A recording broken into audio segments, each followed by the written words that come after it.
Good afternoon and welcome to the Board of County Commissioners work session. Today is Wednesday, October 21st, and we have on the agenda this morning the evaluation of the extent and reliability of the Denver Basin Aquifer, and I will turn it over to Meggan Herington. Good afternoon, Commissioners. For the record, Meggan Herington, Planning Director. Thank you for your time this afternoon. I don't have too many comments, but I want to introduce to you Bruce Lytle. The county entered into a contract with Bruce Lytle, formerly with Lytle Water Solutions, now More Engineering, entered into a contract with them in July of 2024 with the intent to compile data related to the reliability and the resource that is the Denver Basin Aquifer. That data analysis is complete.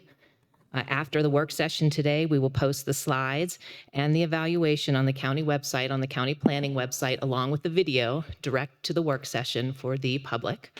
And I'm just going to turn it over to Bruce. He has a series of slides available for questions throughout. He's a series of slides that explain what went into the evaluation, the science behind the evaluation, and the overall, what came out of the overall analysis. So Bruce.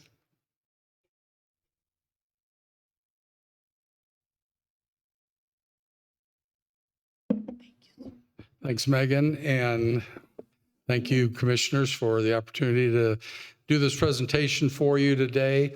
Let me give you a little bit of an introduction to myself. So I have been working in the Denver Basin a lot longer than I'd like to admit. I drilled my first well in the Denver Basin probably 1979 or 1980. I've drilled over 50. I haven't drilled them. I've observed them. Over the past 45 years or so, probably over 50 wells in every aquifer in the Denver Basin, the Dawson, the Denver, the Arapahoe, Laramie, Fox Hills, and all over the basin. So I've drilled wells in El Paso County, Elbert County, Douglas County, Arapahoe County, Weld County. I also did some of the initial research in the Denver Basin related to aquifer storage and recovery as a way to supplement water supplies in the Denver Basin. We did a 6-year research project with the Bureau of Reclamation on recharge. I also did 2 other projects on recharge. So a lot of experience with Denver Basin resources. I represent a number of entities that their principal water supplies are Denver Basin water, the Parker Water and Sanitation District in Douglas County. I've worked for them for over 45 years, have helped them develop their entire water rights portfolio. Also in El Paso County, I work for the town of Monument, and I've done that for almost 40 years. We are working in eastern El Paso County out in the upper Black Squirrel designated groundwater basin, again, working with Denver Basin water supplies. So very extensive resume with working with Denver Basin water.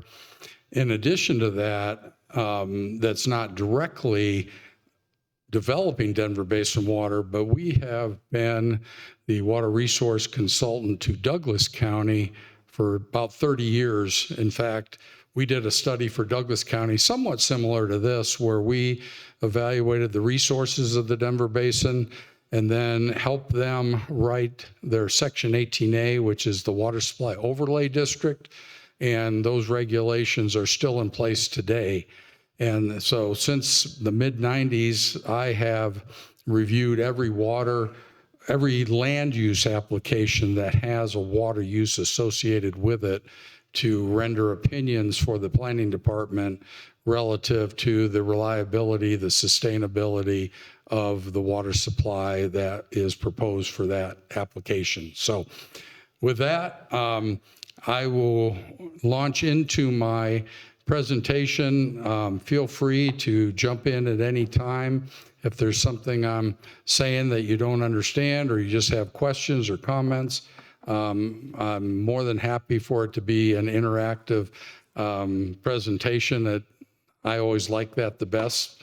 So anyway, I'm not sure how I advance this. Nope, that's a pointer. Did I just click that? Yep. Okay. So I wanted to start out just with some basic hydrology. The hydrologic cycle is really the cycle of water falls from the sky, whether it's rain, whether it's snow. That snow melts or the rain infiltrates the ground and it recharges rivers and lakes and shallow groundwater on an annual basis. So it's an ongoing process that's always occurring. The reason this is important, the Denver Basin really is not part of the hydrologic cycle.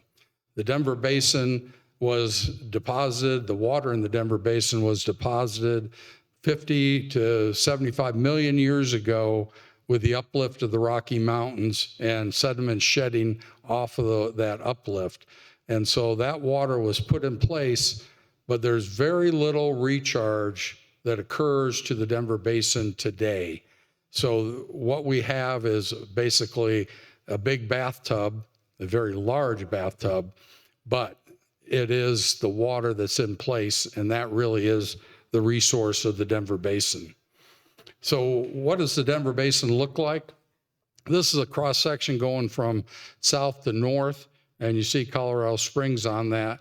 You're at the pretty far south end of the Denver Basin, but it is what I like to refer to as a bunch of stacked bowls. So you've got four principal aquifers in the Denver Basin. The uppermost is the Dawson, then the Denver, and then the Arapahoe. And then you have an intervening Laramie Formation, which is really mostly all shale. It's considered a very low to non-water bearing system.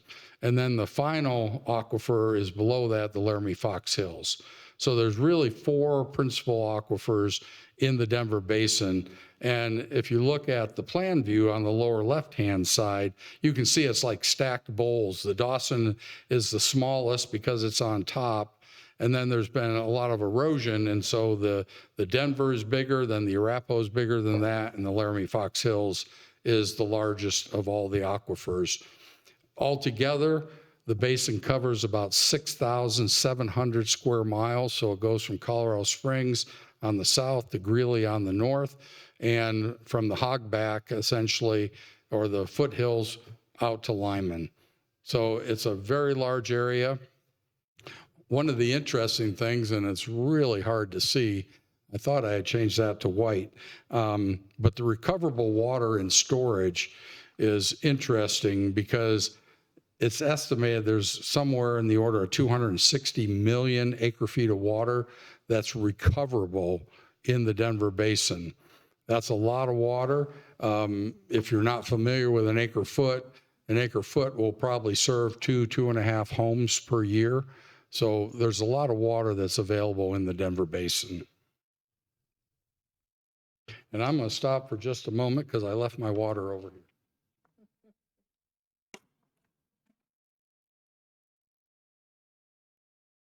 So this slide shows the relative position of El Paso County in the Denver Basin.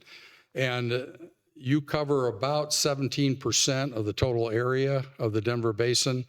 One thing that's interesting is that if you look, the far southern part of the county is entirely outside the Denver Basin. So it's not like there's Denver Basin resources throughout the county. There's only the Denver Basin in the north and eastern part of the county. This is just a showing of how those stacked bowls occur. That gray in the northwestern part is the Dawson Aquifer, and then the yellow is the Denver Aquifer, the pink is the Arapahoe. That kind of thin area of, I don't know, purple is the Laramie Formation, and then that very dark purple is the Laramie Fox Hills.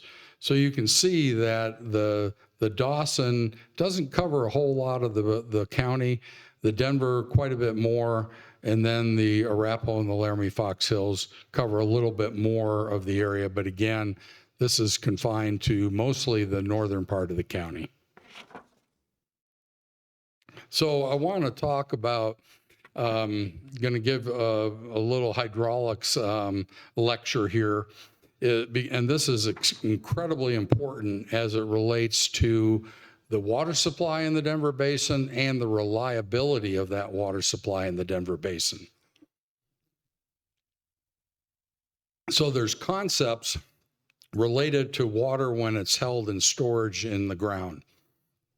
The first is a confined aquifer.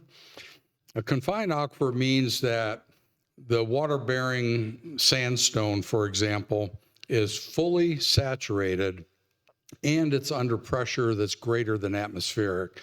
So it has not only the water that's contained in the sandstone unit, but if you were to drill just into one sandstone unit, that water level would rise way above the top of that sandstone. So there's additional water in addition to what is actually in the pore space between those sandstone grains.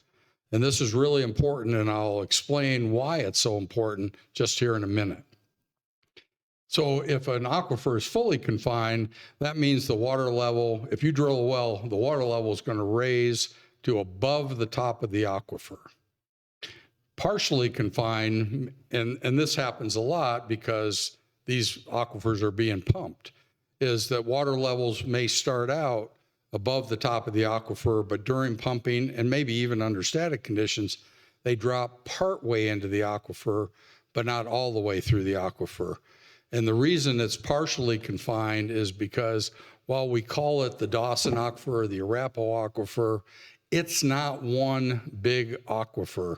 These are all very interbedded systems where you have these interbedded, it'll be a sandstone and then a shale, then a sandstone, then a shale. And most of these aquifers may have 8 or 10 of these. So really what you have is a bunch of mini aquifers within what's called one aquifer.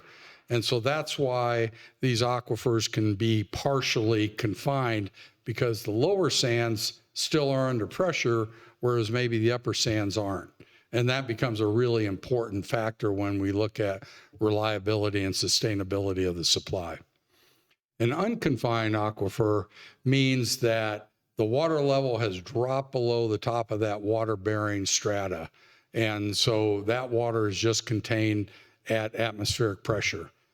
We will, I shouldn't say never, but it will be very rare that we would ever get to a fully unconfined situation in the Denver Basin Aquifer.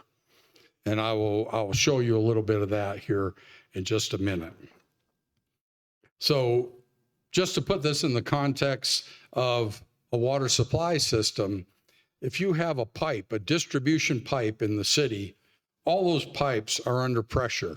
They're full and they're under pressure. So those pipes are analogous to a confined aquifer. And I'm sure you know this well, that if there's a break or a hole in that pipe, what happens? All that water comes to the surface and all of a sudden you got water flowing down the street because of the pressure on that pipe. That's that pressure where the water level in that pipe would actually be above the top of the pipe. If you had a pipe that was just full with no pressure on it, that would be analogous to an unconfined aquifer. Okay, and I'm going to explain now why that becomes important relative to the work that we have done for you. So this is just to show you, and again, this is a schematic of a Denver Basin aquifer where not all, a formation may be 500 feet thick, but may only have 300 feet of water-bearing material. And that 300 feet is going to be in multiple units. So in this diagram where you see the pipe, which is the well, and you see the horizontal lines, that's the screen that brings the water in and those water-bearing materials. The darker materials don't produce water. So these wells get to be the hydraulics of these wells are very complex because not every sand has the same water-bearing capacity. Not every sand has the same pressure on it.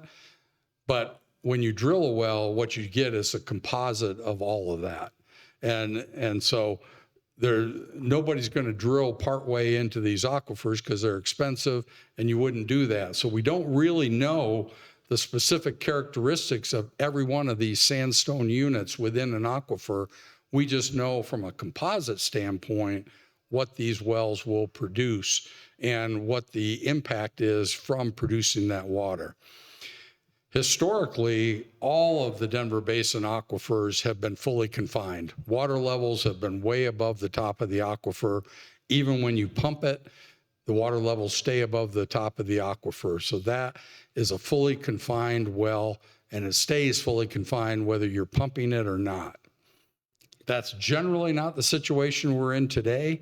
You can still see that in places, and I know wells like in Parker that we manage that this condition still occurs, but it's not as common as it was, say, 20 or 30 years ago. So a partially confined system is when you start pumping and some of those sands, in this particular instance, those two top sands have become unconfined because water levels have dropped locally below the top of those sands.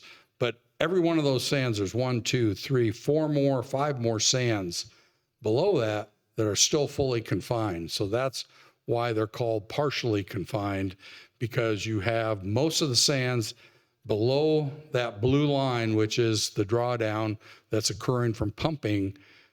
All the ones that are below that are still fully confined. The ones that are above it are not. So I'm going to go to this next one. So what's really important in this. We have a question from Commissioner Okay. Nelson. You want me to go back? Go back a slide. So you were talking about confined is that it's under pressure. So if you go back one slide, where let me see if I can. sorry, Oh, there you go. So with this image on the right where the blue line is showing that it's still confined, is there still water available in that sandstone above? It's just not under pressure. Is that correct? Yes. So those horizontal lines on the well are still bringing in water. yes. Okay. They're bringing in less water, but yes. Okay. Now, because the way this is shown, if we turn that pump off, I would expect that water level is going to come back to a level that is maybe commensurate with the outside of that drawdown cone. And so we are getting water from those sands. Okay. It's just not as pressurized. Right. Okay. It's under atmospheric. Got it. Thank you. So one of the things that I also want to stress is that because this question is inevitable when we start looking at the actual water level hydrographs of the wells, is that we can see some pretty distinct differences in aquifer responses over a short distance in the same aquifer. And I always get this question, well, how could that be? How could this be lower over here and right next door it's higher? It's because of the sedimentation, the deposition of the Denver Basin system.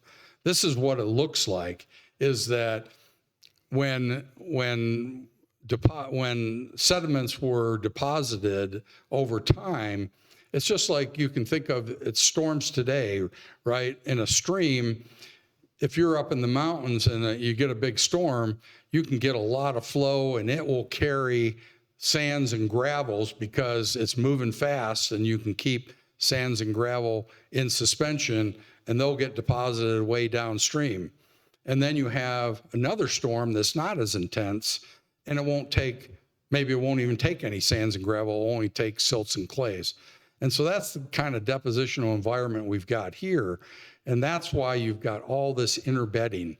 And so one of the misconceptions about the Denver Basin is that if you go down and drill a well, that you hit this sandstone unit, and that sandstone unit is just aerially extensive across the basin. Not true.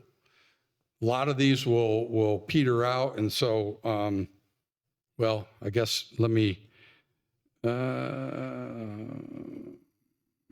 can't seem to get so the cursor here, I don't know if you can see it, but for example, this well on the left has a pretty nice sand, but by the time you move over here, that sand has thinned out and it has disappeared. And you see that all over the Denver Basin. So that's why you can drill a well here and get one water level, get one yield. And I mean, I've seen it so many times that it's kind of frustrating, really. You go half a mile away or less and drill a well and you get a completely different response. And that's just the way it is. So, this is an important factor that I have to take into account, that I need to look at this more regionally and not, oh, that well looks really bad, because then I go, but wait a minute, that well looks pretty good. So you have to look at this on the bigger picture because of this depositional environment. Okay, so I've thrown a lot of that stuff at you. So what difference does it make? Okay. So this is how, if you own a piece of property, this is how you determine water supply availability. It's your surface area, so how big your property is, times the saturated thickness. So how many feet of sandstone do you have in that aquifer, times what's known as specific yield. And specific yield is the amount of water that can drain by gravity to a well. It's not all of the water in the formation.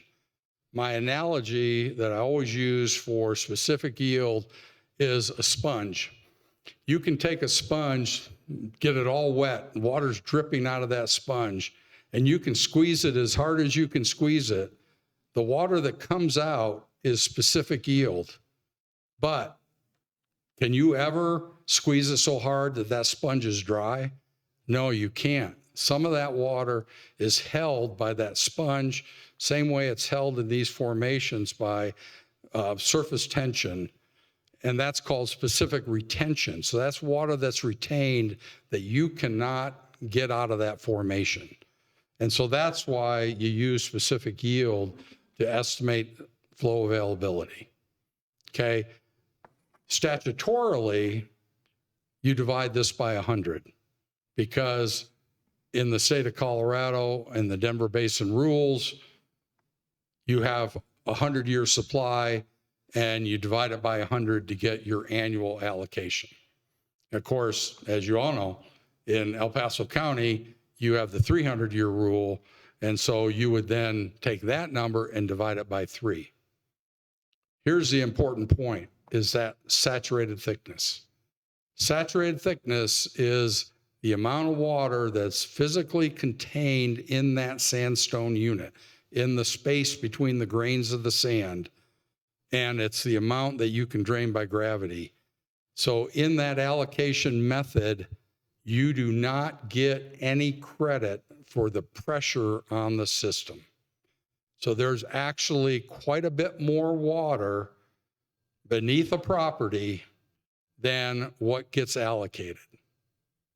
Really important concept. That's why I went through the whole confined aquifer thing, is because nobody gets any credit for that water. And I'll give you an example. We have a well that we drilled in 1985 that's been used now for 40 years. The water level is still above the top of the aquifer in that well, which means that not one drop of the 100-year supply has been pumped. So important concept that this allocation formula only takes into account the water physically in those pore spaces in the sand.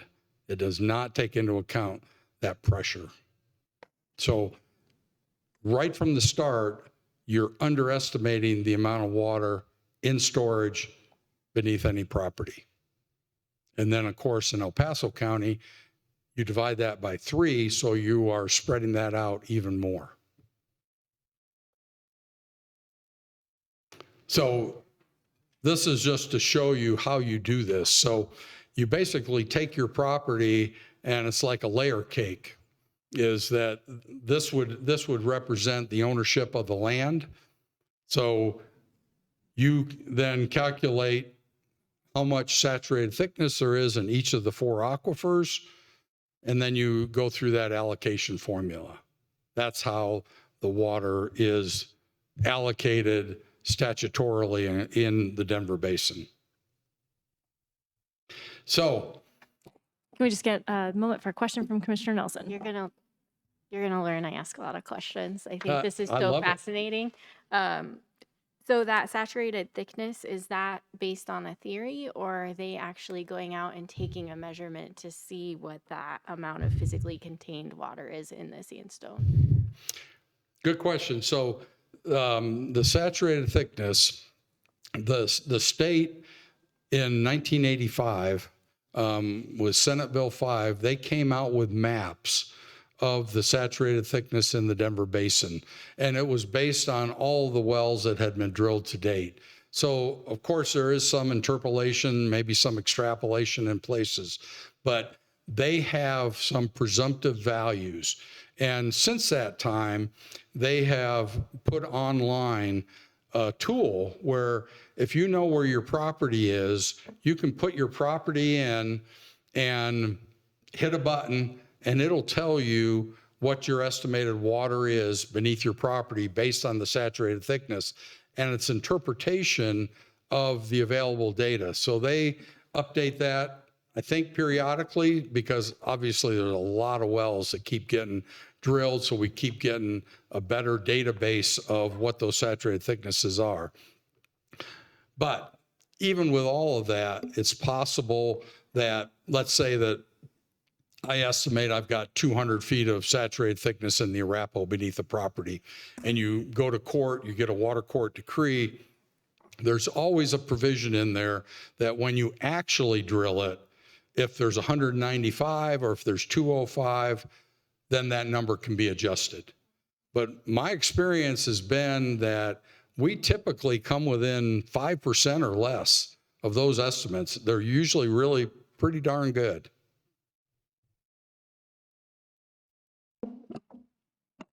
Commissioner Weissong. Thank you. When a well permit is issued, does the well driller need to provide the analysis of what they drilled, where they hit certain strata, so that it can be, I guess, update the state maps and things like that? Yes. So on any deep Denver Basin well that's non-exempt, so, a municipal well, irrigation well, commercial well, yeah, the driller has to file what's called the well completion construction report. I forget the exact name. And so they have to provide generally the geology, obviously all the well completion details.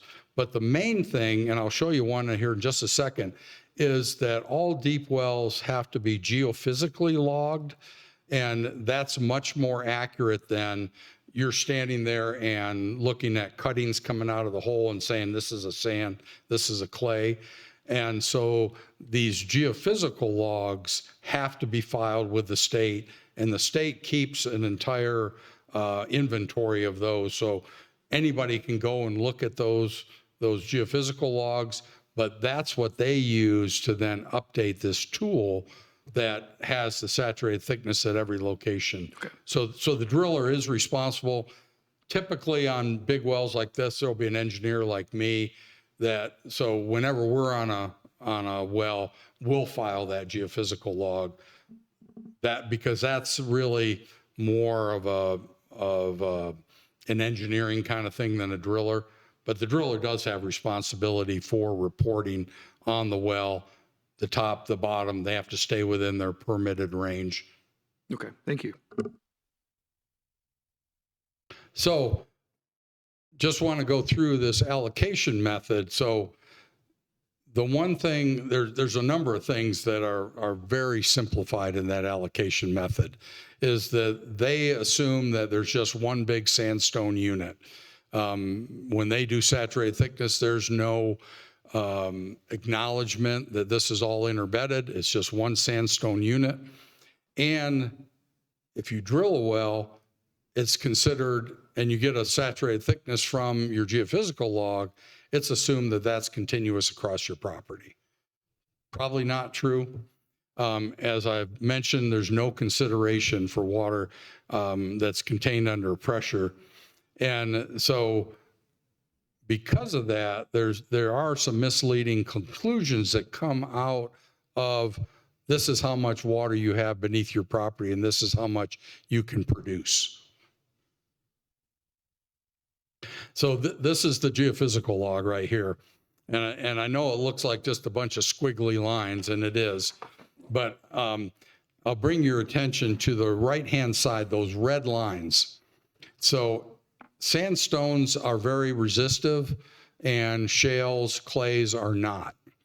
And so every place where you see that line kicking over to the right and going off the page, that's a sandstone. And so I just wanted to show this to show how interbedded these are. You see, let me see if I can get this to work. It wants to bounce around. So this is the sandstone right here. Then this is pretty much non-water bearing. Here's a very small sandstone, another sandstone here. Are you seeing my cursor? Does it show? Okay. And then here's another sandstone. These are probably more like siltstones or dirty sandstones because you can see they don't have as much resistance. So they might be water bearing, but they're going to be a lot lower water bearing than these nice ones that kick all the way off the page. Right here is a really nice sand because it's thick, it has a high resistivity, and then you get back into some shales and maybe some dirty sands. So this is very typical, is that it goes sand, shale, sand, shale, sand, silt, shale, sand. They're all interbedded. So it just makes the hydraulics of the Denver Basin very difficult, very complex. So this is just an example. This is a well that we drilled. This has been a Arapahoe well, and you can see all the multiple screen sections that we put in. And we typically only screen the sandstone units because screen is very expensive, much more expensive than blank casing. So you don't want to use more screen than you have to. But this just shows, again, all that interbedded nature. So this is just the example of, on the right-hand side is how the state looks at an aquifer. And on the left-hand side is what the aquifers really look like. And so it's a very simplistic methodology that would imply that the hydraulics here are pretty easy to understand.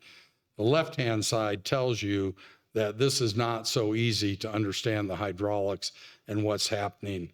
And the other important point that we see all the time is, are the upper sands the most prolific? Are the middle sands the most prolific? Are the basal sands the most prolific?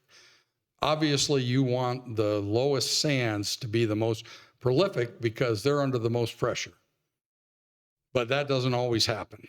And so something that has to be taken into account with every well is, what does it look like? The Arapahoe is famous for having really good basal sands, which is why the Arapahoe is generally across most of the basin considered the best aquifer. Even though it's the third deepest and more expensive to drill, it has generally the best quality and the best production because of the geology in the Arapahoe. I'm really talking here about non-exempt wells. I know we probably have thousands of exempt wells across the county, both in the Denver Basin and in the Cheyenne, Dakota to the south.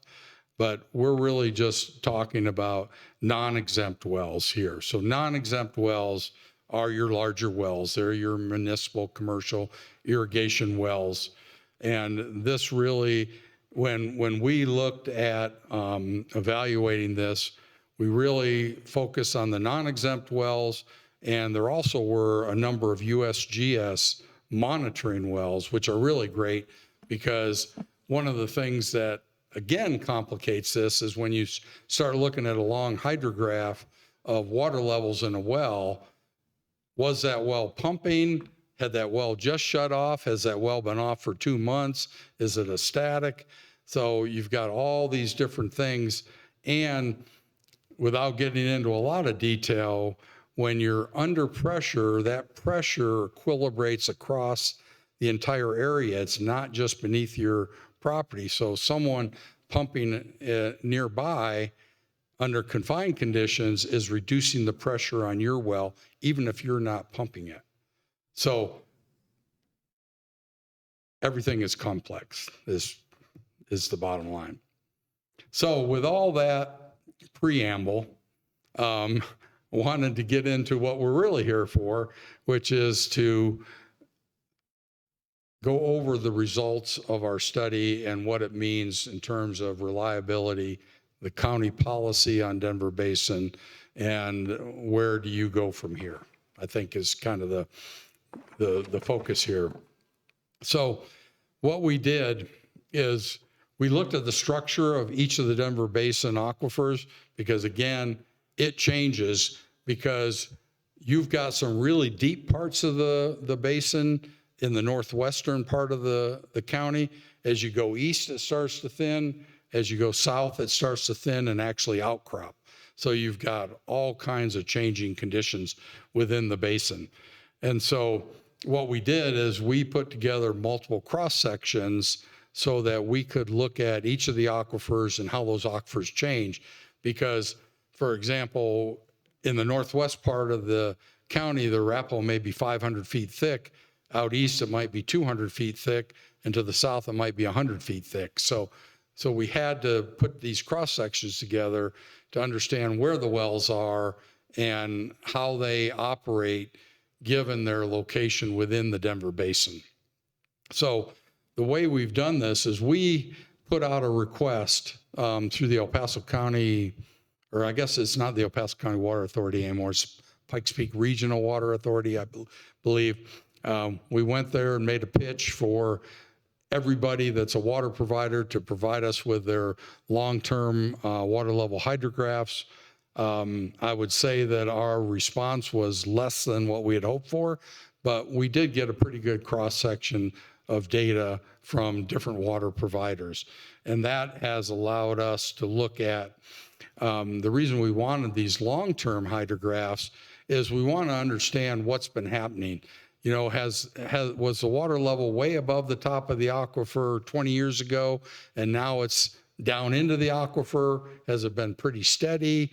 All those kinds of things. So we really wanted a fairly long record of water levels so that we could assess what's going on at that well.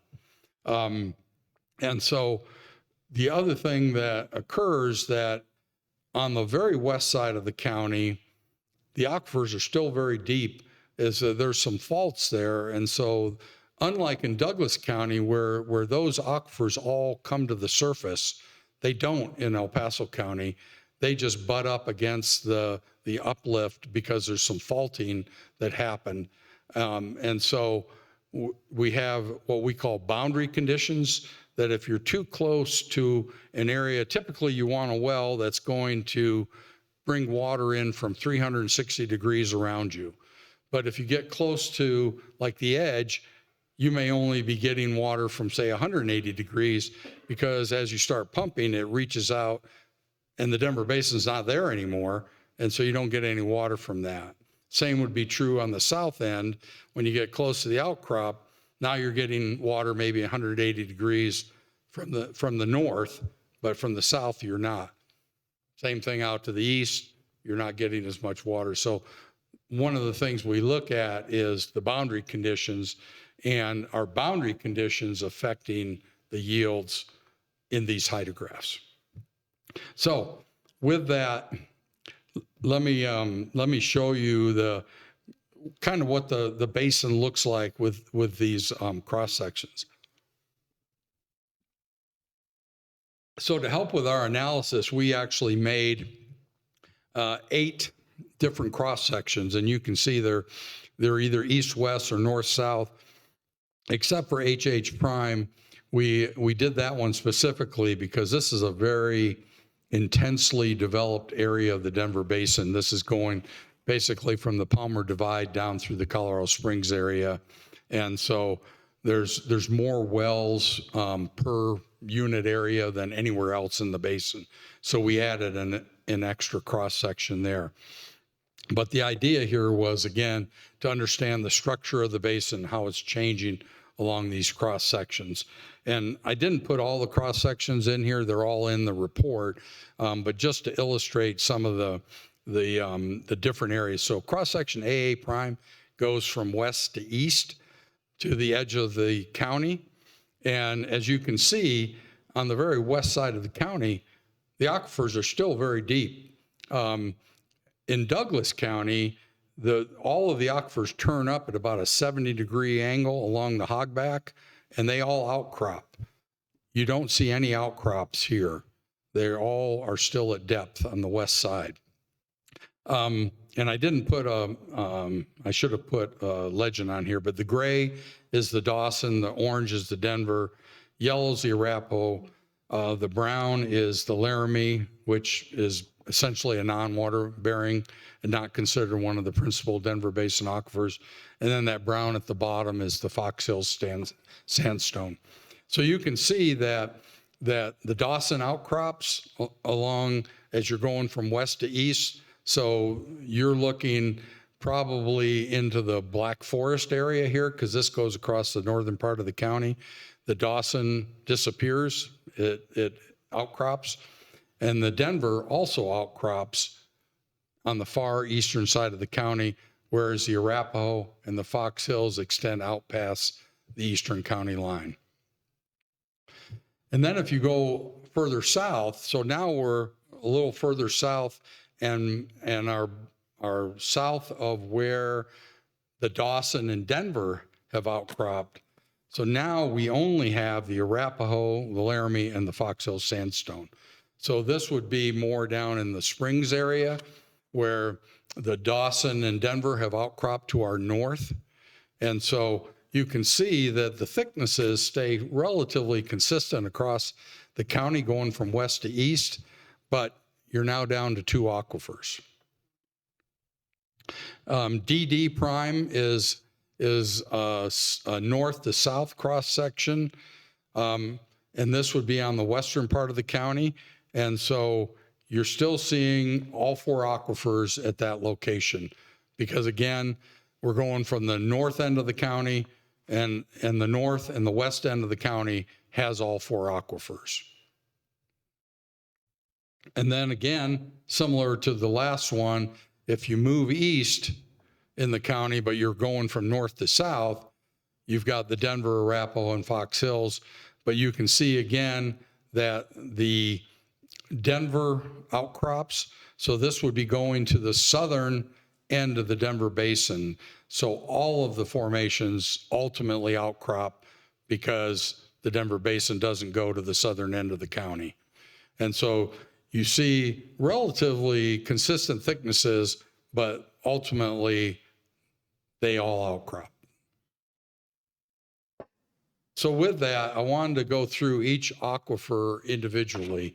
And so what we've done, going back to the figure that has the cross sections on it, these are all of the wells that we were able to obtain long-term hydrographs for. And so this is the Dawson.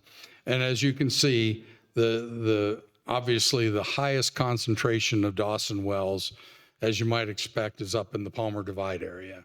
We've got Woodmore, we've got Denala, we've got Triview, Monument, Forest Lakes. So we've got a lot, Palmer Lake, we've got a lot of water supply districts up in that area. And the Dawson is the shallowest aquifer. So while we see some Dawson wells out to the east, you can see there's not nearly as many. Again, we asked for as many hydrographs as we could get. So I'm sure there's a whole lot more Dawson wells in the county than what's shown here, but we have no way to access water district records if they don't want to provide them. So this is what we used. And so based on that, what we've done, and this will be consistent through all these hydrographs, is we've put the top and the bottom of the formation on these hydrographs because it informs us of where water levels are compared to the aquifer itself. None of these have all the interbedded materials on it because that would have taken a whole lot of effort. And in fact, some of these, we would have a hard time getting them because they're not in the public domain. So these are mostly the wells in that northwestern part of the county. And as you can see for these 3 wells, long-term water levels all at or slightly above the top of the aquifer. So that implies that that full saturated thickness is still at these locations, that none of the 100-year allocation or 300-year allocation, whatever allocation you want to put on it, it hasn't been used yet because the water levels are still at or above the top of the aquifer. But we do have some. The one at the top, you can see, is showing some partial, I would call these partially confined. And again, when I mentioned earlier that you have to look at this holistically, because this well is very close to other wells that were showing water levels at the top of the aquifer. And part of the problem may be that the state over time has changed the interpretation of the top and bottom of the aquifers. And a major change was made in 1985 with Senate Bill 5. So there's the possibility that, for example, that top well was drilled before Senate Bill 5 was given a different top and bottom. And so everything that we're showing as a top and bottom is based on the current law, the current rules. And so if a well was drilled under previous rules, they could have a slightly different, they might not be completed just like the top and bottom shown here. It's just another complexity in looking at this. Here's some more of the Dawson wells. And again, the top one is showing what I would say is a lot of pumping, because you see the water levels drop into the aquifer and then they come back, and then they drop into the aquifer and come back. That's not going to happen really likely under a static condition. More than likely these wells were pumping when some of these water levels were taken, or they had just stopped pumping, because ultimately when you look at the far right-hand side, water levels are still pretty much at the top of the aquifer. And so that to me is more indicative of just an active well. But the water level, if the water levels are recovering to the top, to your point earlier, Commissioner, about when you're pumping down into the aquifer, those top sands are still producing water. And so because they're still producing water, when you stop pumping, the water level then comes back and those sands are still fully saturated. It's just that you're pumping more than what those sands can produce instantaneously. So you're drawing the water level down, but as soon as you stop pumping, it comes back to the top.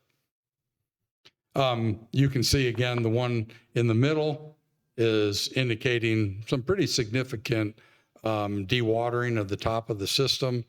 And then the bottom one again is showing it fully saturated. So based on these wells, few things to note about the Dawson is that the Dawson is the smallest aquifer, covers the smallest area of El Paso County. There are some signs of some dewatering in some wells, but an awful lot of these wells are not showing any dewatering at all. There might be some boundary conditions, but we really don't see that as a big issue. Generally, most municipal water providers either limit or don't use the Dawson simply because that is the aquifer choice for residential wells. And so you have these small residential wells, and to try and protect those wells, typically there's not a lot of production out of the Dawson for municipal purposes, because these residential wells need that as their water supply. So I think that because of that, high production, non-exempt wells, non-exempt again being these municipal, commercial irrigation wells, should be limited because of the interaction between these wells and exempt wells, which are your residential wells. So generally, the Dawson, I think, is still in good shape. All the hydrographs indicate that water levels are still pretty high. In fact, most cases are at or above the top of the aquifer. I really like the one hydrograph that shows the pumping going down into the aquifer a little bit, but recovering to the top of the aquifer. I've always interpreted those kinds of hydrographs as pumping versus non-pumping water levels. So indicating that even those upper sands are still saturated. They're just low producing, which is why the water level is dropping into the aquifer when they're pumping. So if I could just, going back to our beginning definitions here of that confined versus unconfined, I believe what you said is if it is then fully confined and still at that top level, none of the allocated, whether we're talking about the 100 years the state does or the way that we do it, which is basically a third of that per year, per 100 years, none of that has been tapped into at this point. Right, there's been no depletion because remember the formula says the saturated thickness, so it is the water contained in those pore spaces of the sand. So if the water level's at the top of the aquifer, then every one of those sands is still fully saturated, including pressure, which isn't part of the allocation. So not only has there been no depletion of the allocation, but there's more water available than even the allocation says. Okay, thank you.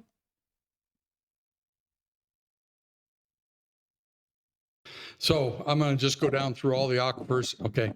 Commissioner Nelson. Sorry, No. to follow up on, can you go back? I think it's 2 slides where you're showing those hydrographs. Oh, that's, One more, I think. no, I'm going the wrong way. Oh. Did you want to go to a hydrograph? Yeah, like this one. So this top hydrograph, would you define that as non-confined then? Because it does draw down below the top of the aquifer? I would consider this to be fully confined. And the reason being is partially confined. Let's say if this was partially confined, what I would expect is that the water levels on the left side would be right at the top of the aquifer. And as you start to move to the right side, they would start to decline, indicating that the upper sand has been dewatered. Mm-hmm. So that'd be partially confined. The fact that it does dip down into the aquifer, but then comes back, I interpret all those low dots, the southern dots or the ones down the aquifer, would probably indicate the well was pumping or had just pumped and it hadn't fully recovered, because then you see a lot of water levels, including all the ones on the far right-hand side where water levels are still at the top of the aquifer. So I think that what's happening is the water levels are at the top of the aquifer. They start pumping, and they're pumping at a rate that's greater than what that upper sand can produce. So the water level declines into the aquifer, but then when they shut it off, it comes back to the top. Okay. So kind of in summary then, on these Dawson aquifers, they are still mostly confined. it appears, because of that water level consistency. Even though we see them dip, they always come back up. That's my interpretation, yes. Thank you. Commissioner Weissong. Need you to go back. Sorry. It's a good one. So I'm showing the one in the middle is, I labeled all the wells. So that one you would be partially confined because you're seeing that it's always below the top of the aquifer. Right. That one would indicate that the upper sands have been dewatered. And then if you go back one more, One more slide. please.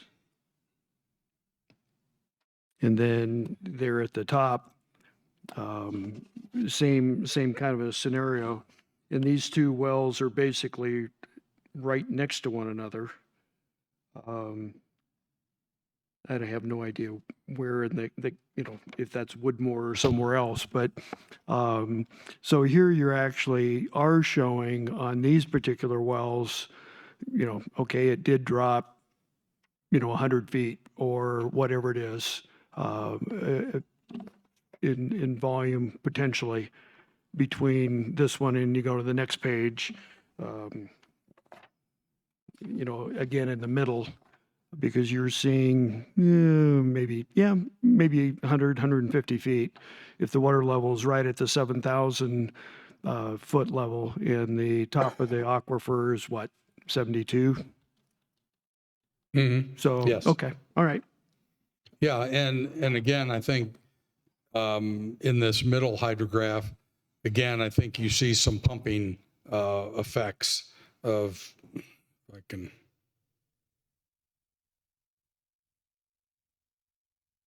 Can't see. Oh, there it is. Yeah, so like right here, you can see that's kind of a classic drawdown effect here and then recovery.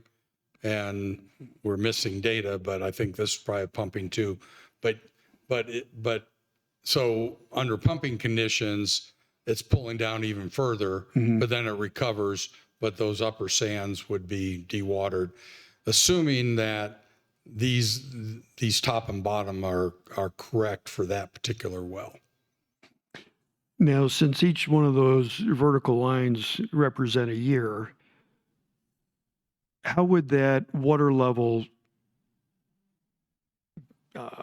be taken? Because it's representing a year. How do you know that it's, other than it looks like it is because it's showing the classic drop down and comes back up. Is that going to be considered, since that's a one point in time for a year or maybe a half year? How realistic is it that you can say that's pumping versus maybe it takes a while for the water that might be outside of that particular sandstone strata, as you said, there could be some leakage between those sandstone within the same aquifer backfilling?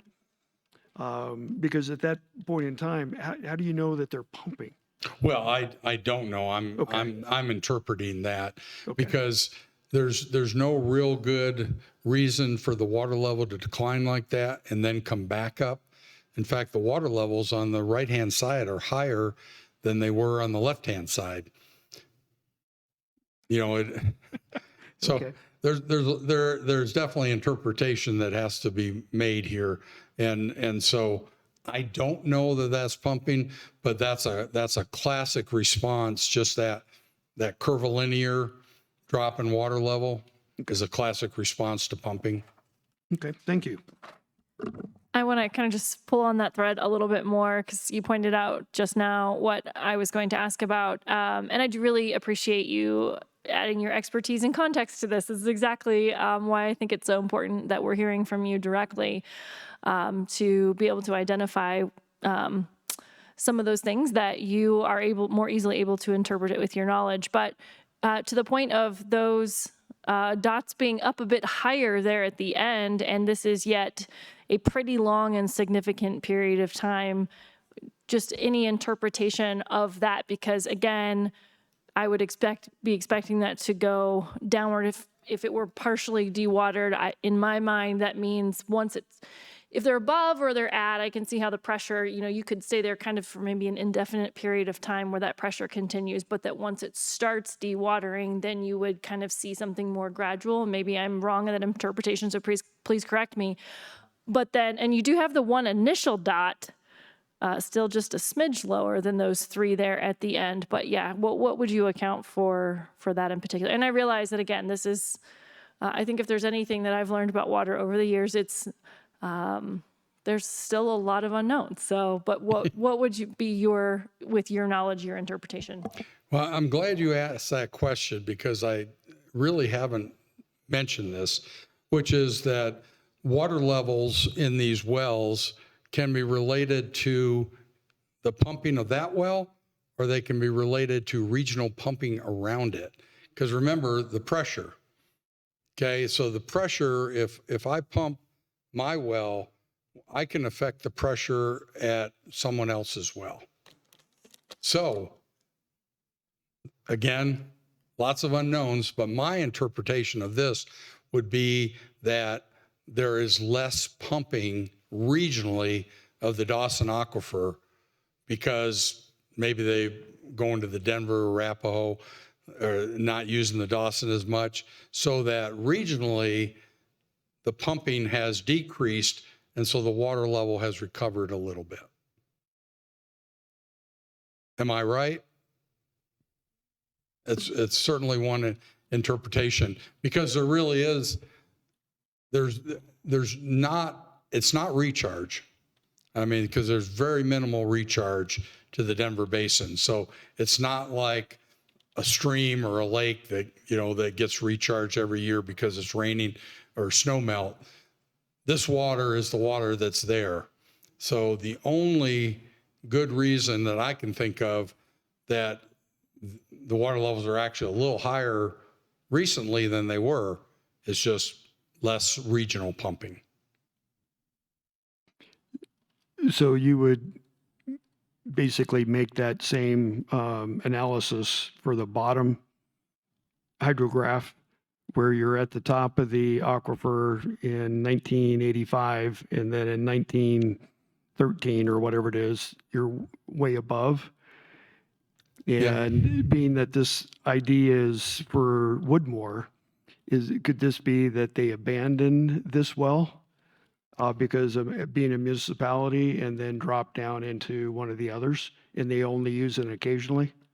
That probably is a very good explanation. And you also notice there's no water level data more recently, which may indicate, I don't think they probably abandoned it, but they stopped using it or use it very little. So yeah, I would say that's probably a good explanation on that bottom hydrograph. Okay, thank you.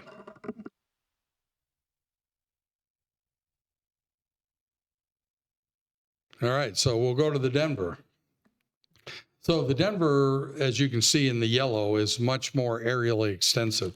And just so you know, so all those dots that are up in the gray, they have to drill down through the Dawson to get to the Denver. But one thing I hadn't mentioned is that in the Denver Basin, you can only tap one aquifer. So when they drill up in that area where there's Dawson, they have to seal that off. So they drill down and they can screen in the Denver, but then they have to grout all the way from the top of the Denver to the ground surface. So you can never tap more than one aquifer in a well.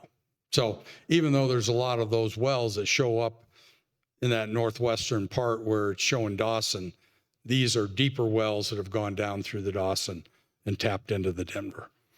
And again, same thing. We see a whole lot more concentration of pumping in that northwestern part of the county than in anywhere else in the county. But we did have some data from wells out to the east. And one thing I didn't mention is the wells that have the box around them, those are the wells that we have hydrographs on. So let's look at the Denver. Again, same thing, top, bottom. On all of these, you can see that water levels are pretty significantly above the top of the aquifer.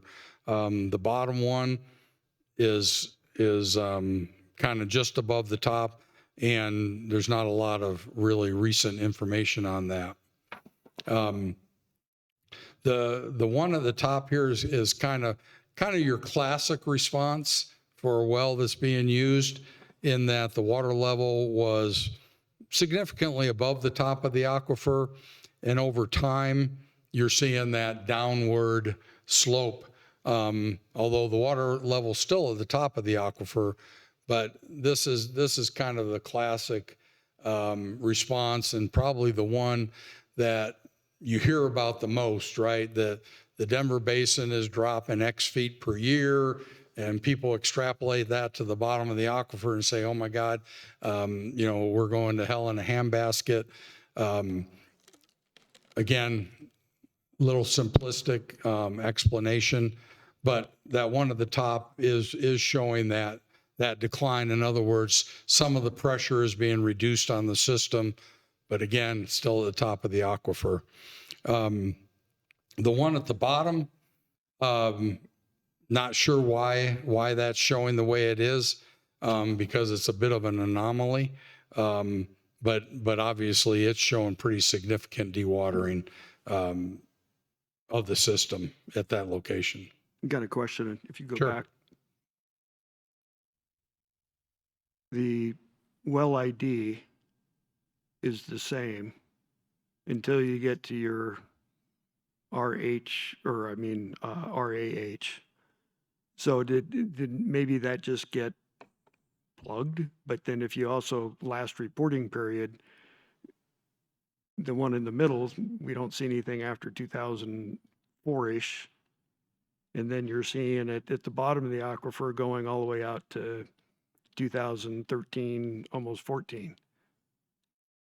Yeah, so what the identifiers, so a -F means a non-exempt well. FR means it's a replacement of that original well. So this would imply that the middle hydrograph was the original well. The one at the bottom is a replacement well. Interesting. Okay. And you can see that the hydrograph on one stops where the hydrograph on the other one starts. So I've just...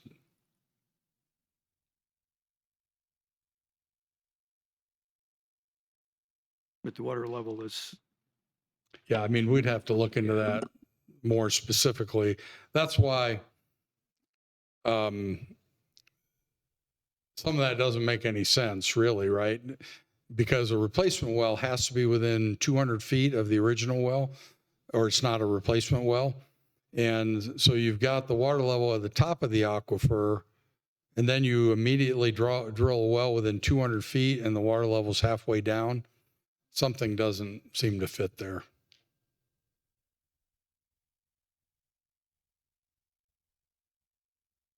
Here's some more wells. Again, really consistent water levels at or above the top of the aquifer.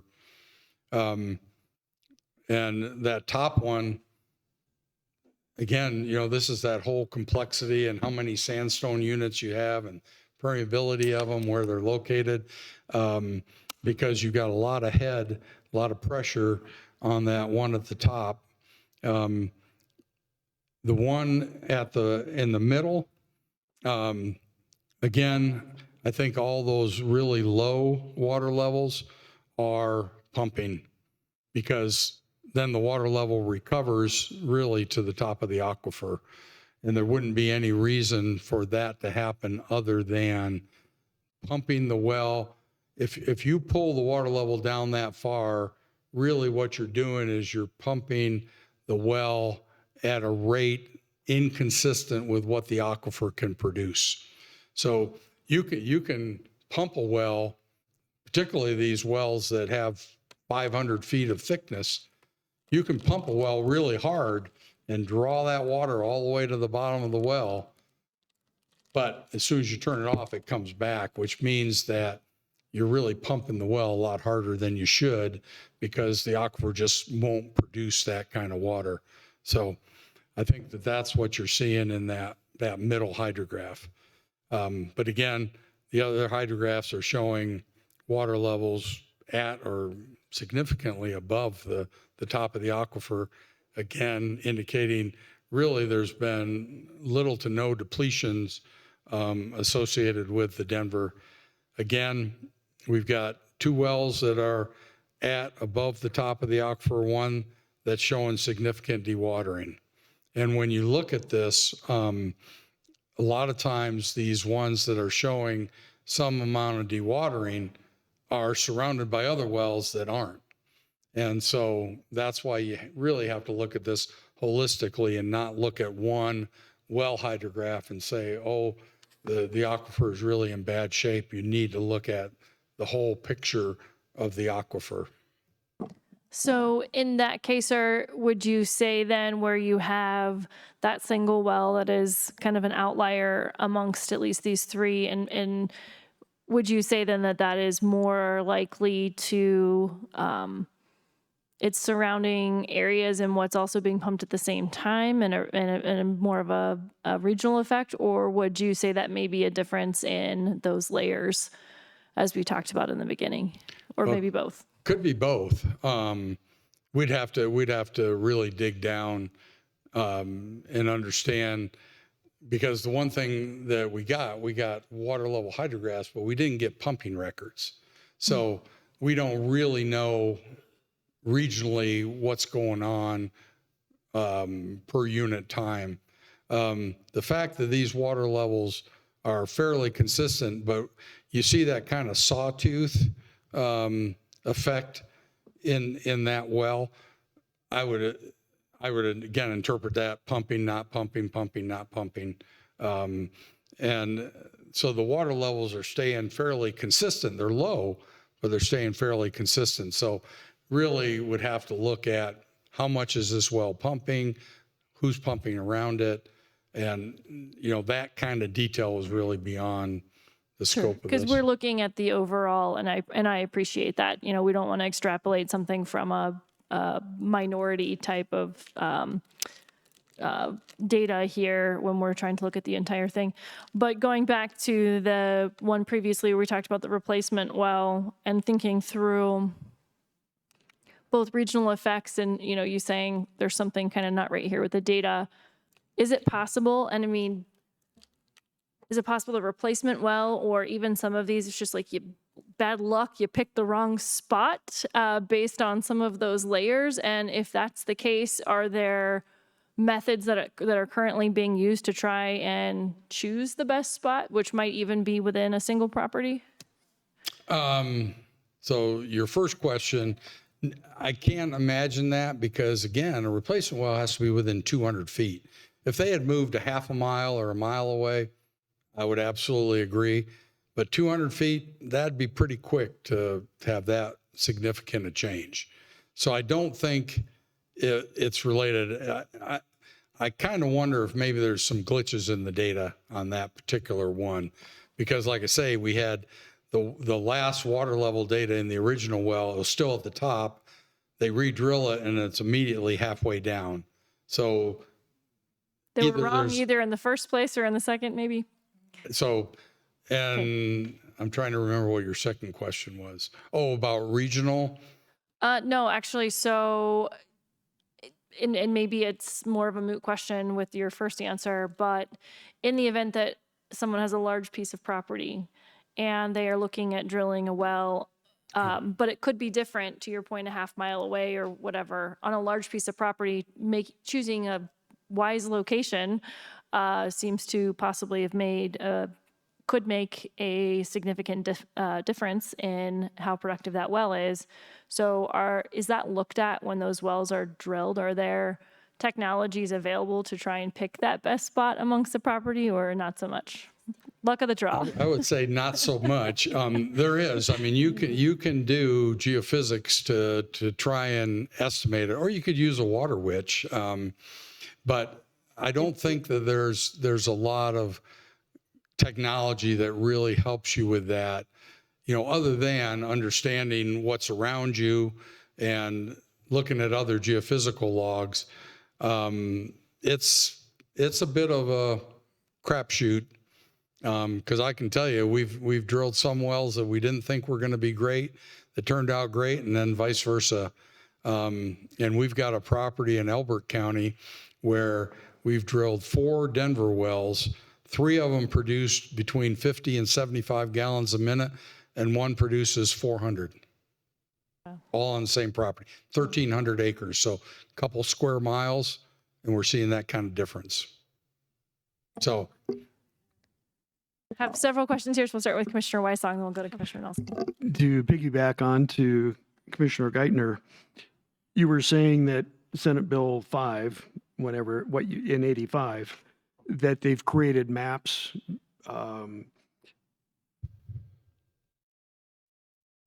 How close, and do those maps then get updated based on like the 4 wells that you just referenced? Does that information on that single property then go back into the maps and update those? Yeah, so in 1985, this is Senate Bill 5, which brought in the modern law that's still in place today. And so they developed what are called the Denver Basin Rules. And part of the Denver Basin Rules are maps of every formation with contours of the saturated thickness based on what they knew in, of course, in 1985. And so with the modern era and computers and everything else, they've digitized all that and into this tool that I was telling you, where if you know the piece of property, you can go in, put in the meets and bounds of that property, and it'll tell you what the estimated water allocation is. It's an interpretation of those maps. And they do update those maps. I couldn't tell you how often. I'd have to ask somebody at the state. But of course, there's been lots of wells drilled since 1985. And so every well that's a non-exempt well requires that geophysical log be filed with the state. And so they have a whole catalog of that. And so they're constantly refining what those saturated thicknesses are in locations, particularly locations, as you go out east, as you go up and down the I-25 corridor, that's where the biggest concentration of wells are. And so that was pretty well defined. But now as you move out, like Elbert County, for example, there wasn't a lot of data in Elbert County in 1985. There's a lot more wells out there now. And so they do update it periodically. I couldn't tell you how often, but they do add to that database to make it even better. And like I say, whenever I've used it and then drilled a well, we've usually come within 5% of what that estimate is. So the tool's pretty good. So the 4 wells that you drilled, and you had the one outlier at 400 gallons per minute, that you didn't expect it based on the map data. Right. And so that's the other thing that really is part of these hydrographs, but is not in reality, is that you may have the same saturated thickness, say, along the Palmer Divide as you have out at Yoder, let's say. That doesn't mean that they're going to produce the same amount. A well over here might produce 500 gallons a minute, and a well over here produce 100 gallons a minute, because while you still have the same amount of sand, this sand out here has got a lot of silt in it, whereas this sand over here is nice coarse sand. And so that isn't taken into account in the formula either, or in these hydrographs, is that I may be looking at a hydrograph that's pumping 500 gallons a minute or 100 gallons a minute. And so to your question, the saturated thickness was not a whole lot different in the well that produced 400 than the other wells. So the maps were still pretty good, but somehow what we think is we hit a bunch of fractures that improved the permeability so that the saturated thickness wasn't any different, but the ability for that to move by gravity to a well was greatly enhanced. So when we submitted that geophysical log, I don't think it really changed their maps, but the yield was obviously a lot better. Thank you. Mr. Nelson. I have a question and then just kind of a comment. Can you repeat again what dash F, what the definition was on that hydrograph?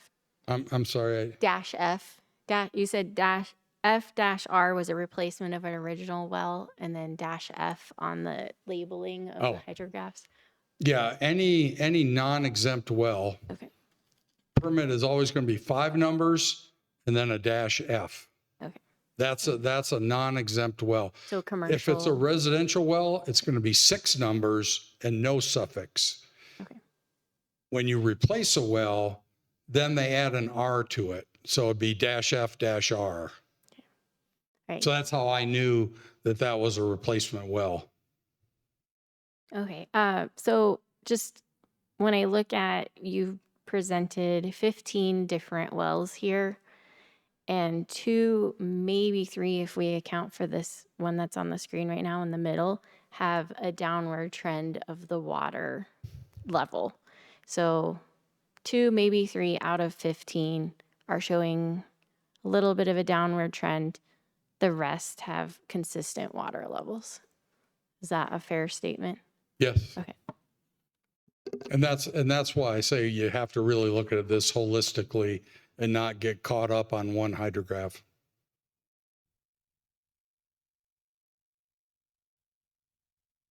Oh, I'm not sure if we went through that. So the Denver and the Arapahoe generally are the workhorses in the Denver Basin, mostly because they're below where residential wells are. Although if you get out to the east part of the county where the Dawson's gone, you get a lot of residential wells in the Denver. But generally, the Denver and the Arapahoe are your most densely developed aquifers because of their quality, their quantity, and their relative cost. So the Denver, deeper than the Dawson, but above the Arapahoe.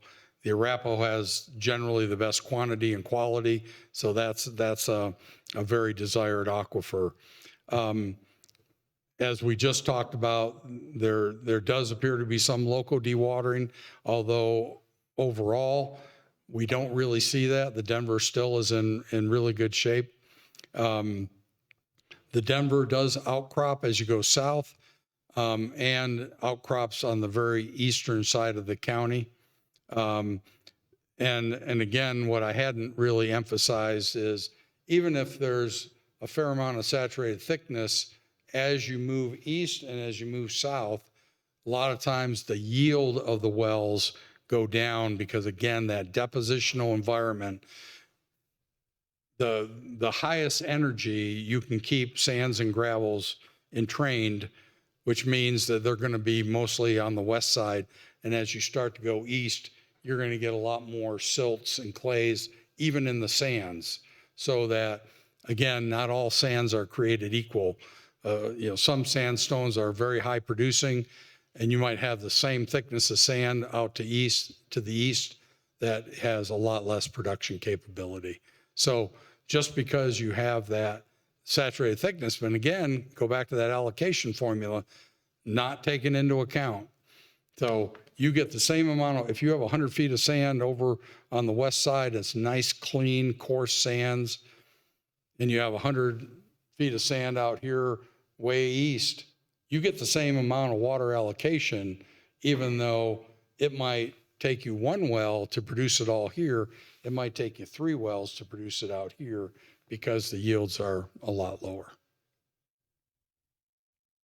But I think that overall the data from the Denver indicates that it's a very viable, water levels generally at or above the top of the aquifer. So again, little to no depletion of those, whatever allocation you want to use. If it's still at the top of the aquifer, the full allocation is there. Commissioner Nelson. So we're talking a lot about movement this way of, confined, unconfined. Are there measurements taken for the outcropping boundaries changing? like I'm picturing a reservoir that as you have water exit down the river, not only does the depth change, but also the width or the parameters of that boundary changes. It, so are there ever measurements taken where we see that the measurement of the square footage of coverage of the aquifer is I'm not sure narrowing? I'm understanding the question. So Are, we know that there's a boundary where the you mean the aquifer, edge of the aquifer? yeah, it Okay. outcrops. Is there anyone monitoring that moving? Like if we know that there's a southern boundary, that boundary is gradually moving more and more north. Oh, I see. You're saying you're not talking about the geologic boundary. You're talking about, are the water levels receding? Yes. Okay. Sorry. That's okay. I was Sorry. a little thick on that one. No, they're really not. I mean, the water levels will decline vertically, but it's not like they're going to start receding. I guess they do a little bit because water levels are declining. But really, when you've got a well, it's got that radius of influence that's pulling water in. And so when you're close to the boundary, you can't get as much water coming from that side, and maybe you don't get hardly any, but you draw it from the rest of it. But the well will still have water. It's not like the whole water table starts receding. Okay. That's what I was wondering. The one thing that you did mention that I don't think maybe that's what you were talking about, but I'll address it anyway, is the vertical movement of water. So wells in each of the aquifers, because you have these screens and all these multiple, and typically it's gravel packed through that whole thing. So all of those interbedded sandstones are all connected and can enter the well through that gravel pack. And so when you have these pressures that are different, you may have different amounts of water coming from different sands. And so you can have vertical movement. In fact, you do. In our ASR study, there was some really interesting data, but that's for another time, that you can get the vertical movement in there. But there's also been questions, I get this a lot of times, is if you're pumping the Denver, are you going to affect the residential wells in the Dawson? And the answer is no. There really is not vertical movement between aquifers. There definitely is within the aquifer and all the sandstone units in the aquifer, but not between aquifers, because again, you have to seal it, and because it's interbedded, the way the state has set up these formations is there's always a pretty thick shale between each aquifer.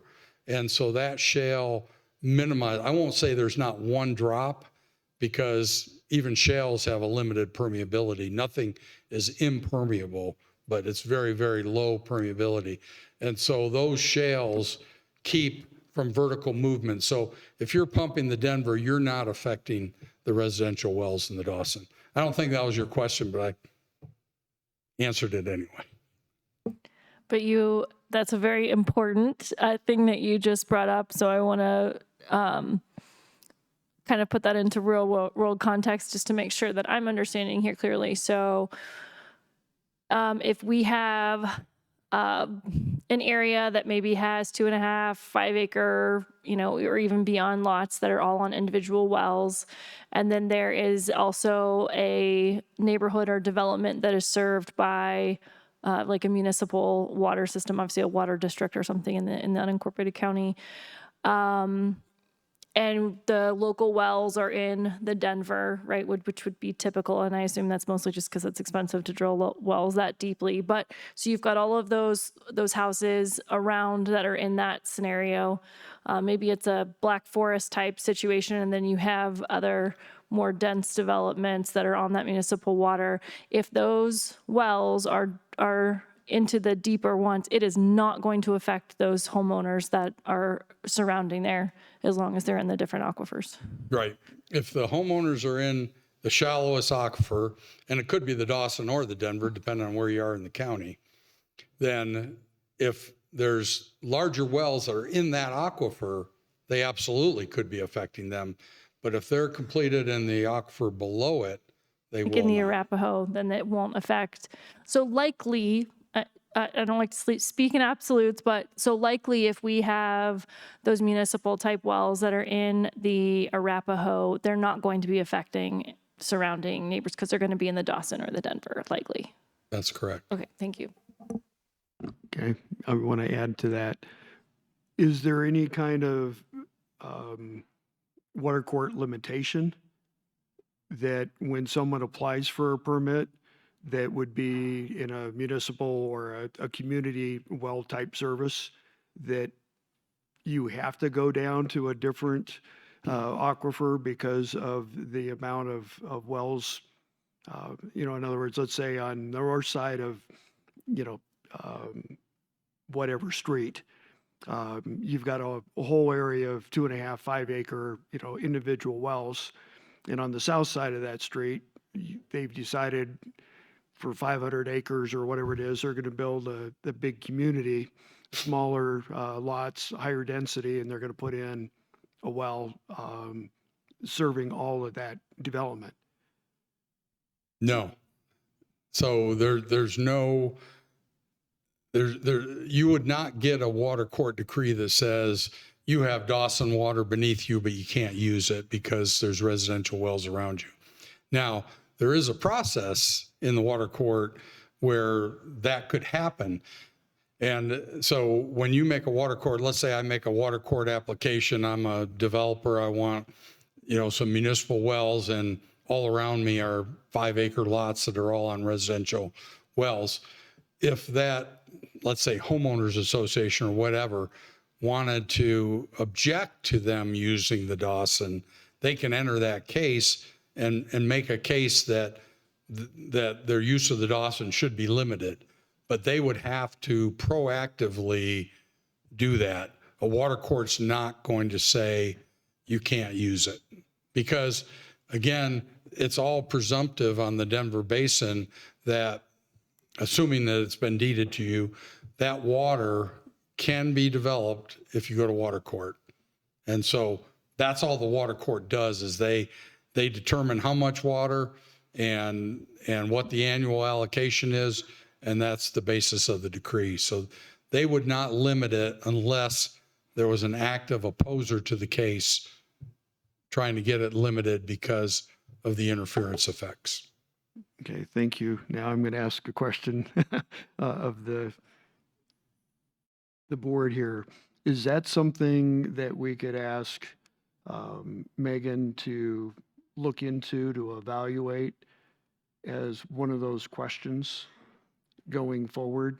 I'm not saying it's an edict, but I could see where that could be a potential issue if you have to be proactive and the neighborhood doesn't know what aquifer they're going to be drilling into, and all of a sudden now they run out of water. How can we be proactive in that situation? So I would think we probably want, I was gonna say our attorney to weigh in on this. And if I could just, I'm gonna let him speak, but I also want to, I'm gonna let our county attorney speak. It's been a while, apparently. Thank you, Madam Chair. Commissioner, I would have some concerns about exceeding the county statutory authority with that sort of approach. What I'd like to do, if you're okay with it, is do some research as to what the parameters are and provide that to you offline. Very good. Thank you. So I'm going to add my portion here, which is exactly what I was going to say, is we'd want to have the county attorney kind of look into that, because when we have people with rights that are dictated and thinking about what our authority is there, I think there's always room for discussion about what we want to do. I also think that we probably want to look into whether that is actually a concern.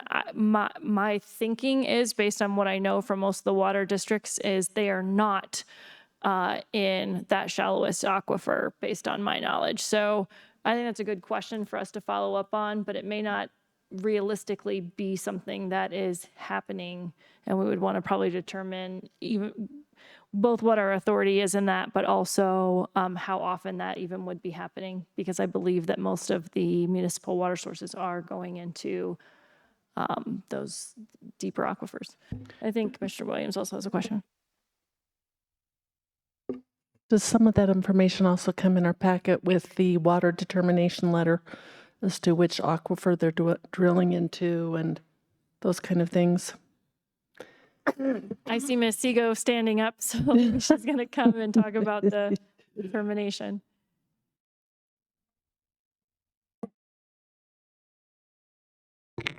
Good afternoon, Commissioners. Lori Sego, Senior Assistant County Attorney.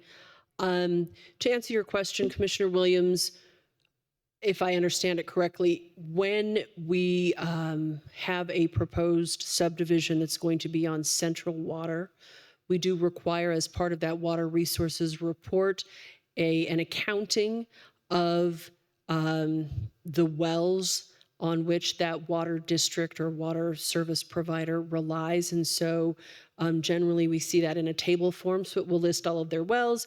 It will list all of their it'll list all of their water rights, whether they've got wells in them yet or not. And so we can see what water rights they own, in which aquifers, which wells they have drilled. Hopefully they're also telling us which wells they plan to drill in the future. So the short answer is yes, we should be receiving that information from our central water providers.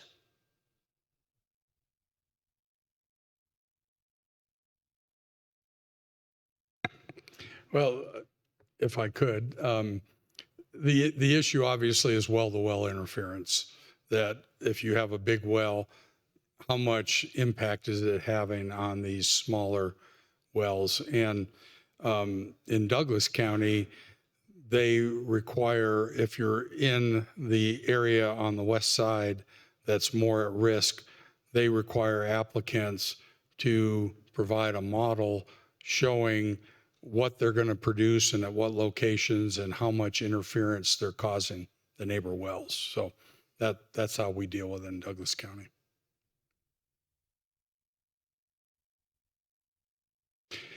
All right, so the Arapahoe Aquifer, and as you can see, the Arapahoe Aquifer is the workhorse, has way more wells than any of the other aquifers. But this is why we constructed the HH prime cross-section, because as you can see, these wells kind of trend down that western side of the aquifer in the county. There's still wells out to the east, not nearly the density. And of course, there's not the population density either, so there's not the need for as many wells out to the east side of the county. So the Arapahoe, because the Arapahoe is kind of the workhorse, you're seeing a lot more of these, what I call classic responses. In all three of these hydrographs, you're seeing that trend of a lessening of pressure. Water level still above the top of the aquifer, but you can see there's a trend down. So these wells are being used, in my opinion, these wells are being used quite a bit. They're producing a lot of water. And so they're just regionally dropping that pressure on the aquifer. But again, still above the top of the aquifer. Here's some more. These are obviously more monitoring wells. You can see water levels are just consistently staying at the top of the aquifer. No real deviation either up or down. Here's some more, again, showing that decline, but still fully saturated. So still pressure on the system. Water levels are above the top of the aquifer or at the top of the aquifer. But you see that kind of classic trend of this is an aquifer that's being used quite a bit. Same thing here. Again, all of these are showing water levels right at or at the top of the aquifer. And now you see some that are indicating some partial desaturation. The one at the bottom is kind of interesting in that the water levels are really low. And again, maybe this well stopped being used, or regionally there's some lessening of production. But to have that significant an increase in water levels indicates that on the left side of this hydrograph, there might have been some pretty heavy, consistent pumping, and then maybe the well got shut down or being used a lot less, because I can't think of another explanation of why you would go from a greatly dewatered situation to a fully saturated situation unless the pumping was causing these water levels to be low. So that's where a lot of this interpretation comes in, is that we weren't given full pumping records of these wells, so we're having to interpret the water levels. Commissioner Williams. So in this formation, the Arapahoe, since you're having to go down an extra 1,000 feet for your well, or do you think we're serving more houses with these? Because they are more expensive wells to build. And so you could see a greater use of them and the water level going down because they're probably serving a larger development, as opposed to back in the Dawson where you may have had an individual homeowner. Yes. Okay. Yeah, you won't see any individual residential wells in the Arapahoe. They're Yes, so these are way the- too expensive to Yeah, drill. these are our larger developments then. Yeah, unless you get way to the south end or the way to the east end where the Arapahoe is the first aquifer. Yes. But generally speaking, the Arapahoe is fairly deep, and these are expensive wells. So just to give you an idea, a typical well is going to cost probably $600 to $700 a foot. Mm-hmm. And these are 1,500, 1,800 foot wells. So when you do the math, by the time you equip these, a well is going to cost a couple $1 million. Okay. And so, yeah, these are going to be wells that are producing a lot of water, which, you know, is good that the Arapahoe is so productive. And yet, for most of these, the Arapahoe is still at the top of the aquifer for the bulk of these. And again, keep in mind, a lot more water produced on the Palmer Divide than out at Falcon, say. All right. Because I've drilled both. And the wells out in Falcon in that area are more like 50 gallon a minute Arapahoe wells. They're also a lot shallower, so they're cheaper to drill. But definitely production rates drop as you go from the northwest to the east or the northwest to the south. Okay. Okay, I want to pull on that thread a little bit because as we were talking about, and actually, could you go back one slide? One more. Maybe one more, sorry. Yeah, so you have some of these that, you know, you're seeing some of the decline, but to your point, are at the top of the aquifer. So again, going back to your definitions, we would, understanding that there's a lot of pressure on the system, I'm kind of interpreting this as this pressure is kind of a extra, if you will. And what we would expect of a well is for it to be in an aquifer like this that is a a defined amount of water to be.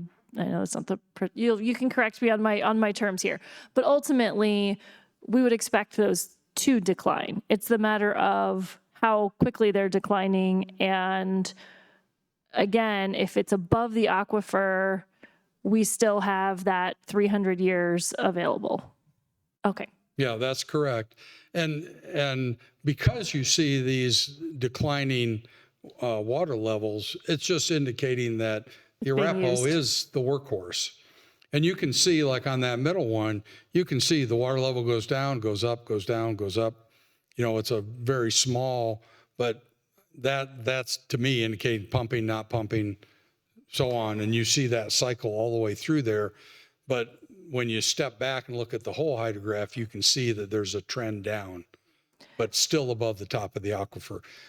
Just tells you that this aquifer is being used quite a bit so that it's dropping that regional pressure, but it still hasn't gotten enough of the pressure off even to get to the top of the aquifer. I may have should have asked this question when we were talking about the Denver, but for example, I know from my time on the Water Authority that there are wells that it is coming up on that they believe are being recharged by, for example, Cherokee is the one that comes to mind, where they are seeing their wells increase near the areas where they are essentially watching that water matriculate back, into the soil. And so they're seeing increases in their wells. So that is a possibility from some of the water districts that we're hearing from, but maybe that is more in the more shallow. Yeah, that would be in the shallow. There's not going to be local recharge into the Arapahoe. Right, because it's so much, and that's why I say maybe a better question in the Denver, but that is obviously a possibility in the Denver, at least from the water providers that, like I said, Cherokee comes to mind in particular, the wells that they have closer to some of their facilities that, again, they are dealing with wastewater and having that, go back through and be filtered into the ground, that they are seeing those increases. So have you seen that much of anywhere, or is that kind of an anomaly? That's definitely, they've said 15 to 20 feet differences where they're seeing it go the other direction. Yeah, I kind of respectfully disagree with that interpretation. I think that it's a lot more likely that the reason their water levels are rebounding is regionally there's less pumping. These things are so interbedded, and we see really thick shales, even at shallow depths. So you're just not gonna get significant recharge, except where it's outcropping. Then sure, now it's sinking directly into those, and so you could potentially, but I would say it's a whole lot more likely that what anybody is seeing in a Denver Basin well, where the water level increases, it's because of decreased pumping either by them or regionally or both. Okay, that makes sense. Thank you.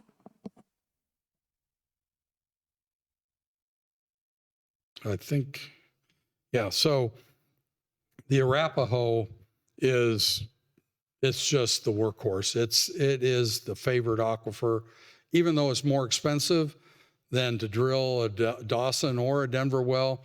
The Arapahoe is just the aquifer choice because it has the best quality. For the most part, you can pump Arapahoe water and chlorinate it and put it right into the system. These days, sometimes we get into some iron manganese problems. They're usually pretty minor. So when you got an aquifer that's the best quality and the best quantity, even though it's more expensive, it actually is a better bang for the buck. And so that's why the Arapahoe is used the most. The hydrographs to me indicate that the Arapahoe is still in really good shape. As we've seen on those hydrographs, yeah, some of the pressure's coming off, but if the well's been pumping for 20, 25 years and there's still pressure above the top of the aquifer, I'd say we're in pretty good shape. Again, even though it might have the same saturated thickness, yield per well, which isn't really a measure of reliability, it's more a measure of how much you have to pay to get it out of the ground, that if you go east, if you go south, you are going to have a lot more wells just because the yields are going to be lower. But I think it's a very viable water resource. Everything that we're seeing from the data that's been provided to us, that the Arapahoe is in really good shape. So the Laramie Fox Hills, this is the deepest because not only do you get to the bottom of the Arapahoe, but now you got to go through the Laramie, which is a non-water bearing shale. And typically that could be 200 to 400 feet thick. So the Laramie Fox Hills is a very deep aquifer. But the other thing about the Fox Hills is its depositional environment was totally different than the Dawson, Denver, and Arapahoe. Dawson, Denver, and Arapahoe were deposited due to the uplift of the Rocky Mountains and then shedding sediments. The Laramie Fox Hills was there. It was part of an inland sea. And so you've got really fine sands, not coarse sands, really fine sands, but they're more uniformly distributed because it was just the base of this inland sea. So the Laramie Fox Hills and Laramie was sitting there when the Rocky Mountains started to uplift and deposit the Arapahoe, the Denver, and the Dawson. So totally different environment, depositional environment. But the Fox Hills has a bit of a bad reputation because A, it's deep, so it's very expensive to drill. It typically has some water quality problems. The Laramie and the top of the Fox Hills has coal deposits, so you can get methane, you can get hydrogen sulfide, and because it was an inland sea, but it's not like the oceans today, it wasn't that salty, but it can have a elevated salt content. And so the Fox Hills is not really very well developed in the county. As you can see, it's pretty well spread out. And where you saw all that concentrated pumping up on the Palmer Divide and the Dawson, Denver, and Arapahoe, don't see that in the Fox Hills because, again, deep, not great production, although pretty good production, but the water quality is generally can be the issue. So when you look at the Fox Hills, because it's not used very much, like that top one is fairly typical of a lot of pressure on the system and continuing. We just completed a Laramie Fox Hills well in Elbert County that had 600 feet of pressure above the top of the formation, which is pretty remarkable. As you can see, that middle one looks like there is some pumping, which creates that kind of looks like a wave of water levels just doing this. Pumping, non-pumping, but again, above the top of the aquifer. And you're going to see the same consistency on all these because the Fox Hills really is not used much. And so the water levels have historically been well above the top of the aquifer and probably will be for quite a while because it just is not very well developed. But it's typically might be 600-700 feet deeper than the Arapahoe, so that adds a lot of cost at $700 a foot to drill. But it is fully confined. Again, no depletions. So whatever the allocation is in the Fox Hills, probably countywide has not been touched. So again, because of that, we consider that to be a really viable water supply source. And really what's necessary is potentially some treatment. We just drilled 2 Fox Hills wells out in the Peyton area, and those wells came in and had twice the production of the Denver and Arapahoe wells out there. So they're actually in that area are the best producing, is the best producing aquifer. When you come back to the west, it's the Arapahoe again. But as you move out towards the outcrop areas, the Laramie Fox Hills is actually the best producing aquifer. And it's because of that different depositional environment where you lose that energy as those deposits were being placed, in that as you move east or south, you're getting a lot more silts in it, whereas the Fox Hills, that was just the bottom of that inland sea. And so the deposits on the west side are a lot like the deposits on the east side or the north side. So you get a lot more uniformity in the Fox Hills. So to kind of bring this to wrap it all together, I don't see the Denver Basin aquifers as being immediately at risk. Obviously, the concern about the Denver Basin aquifers is it's a non-renewable resource. It's not being recharged. And so it's a big bathtub that is being lessened, but at least the data today show that it's not been lessened to an extent that would cause immediate concern. Now, do you want to stick with the Denver Basin forever? Maybe not. But right now, I would not say that the Denver Basin is in any kind of a crisis mode, that it's a good, reliable source of water. The Dawson is probably the least productive, but if that is generally reserved for residential exempt wells, then that helps preserve that Dawson supply. And I think most water providers, meaning municipal water providers, special districts, pretty much limit their take on the Dawson. And so that helps to preserve that for the residential wells. And so I guess my basic conclusion is you have developed and had for, I guess 40 years, I think. I think your 300-year rule was developed back in the 80s at some time. That I think that having that provides an extra layer of protection above the statutory 100-year supply. But either way, if there's still pressure on the aquifers at the top, and then through every sandstone unit, that you've protected the aquifer very well, and that I wouldn't recommend that you do any policy or code changes on the Denver Basin. I think you're adequately protecting that supply as best you can, being a non-renewable resource.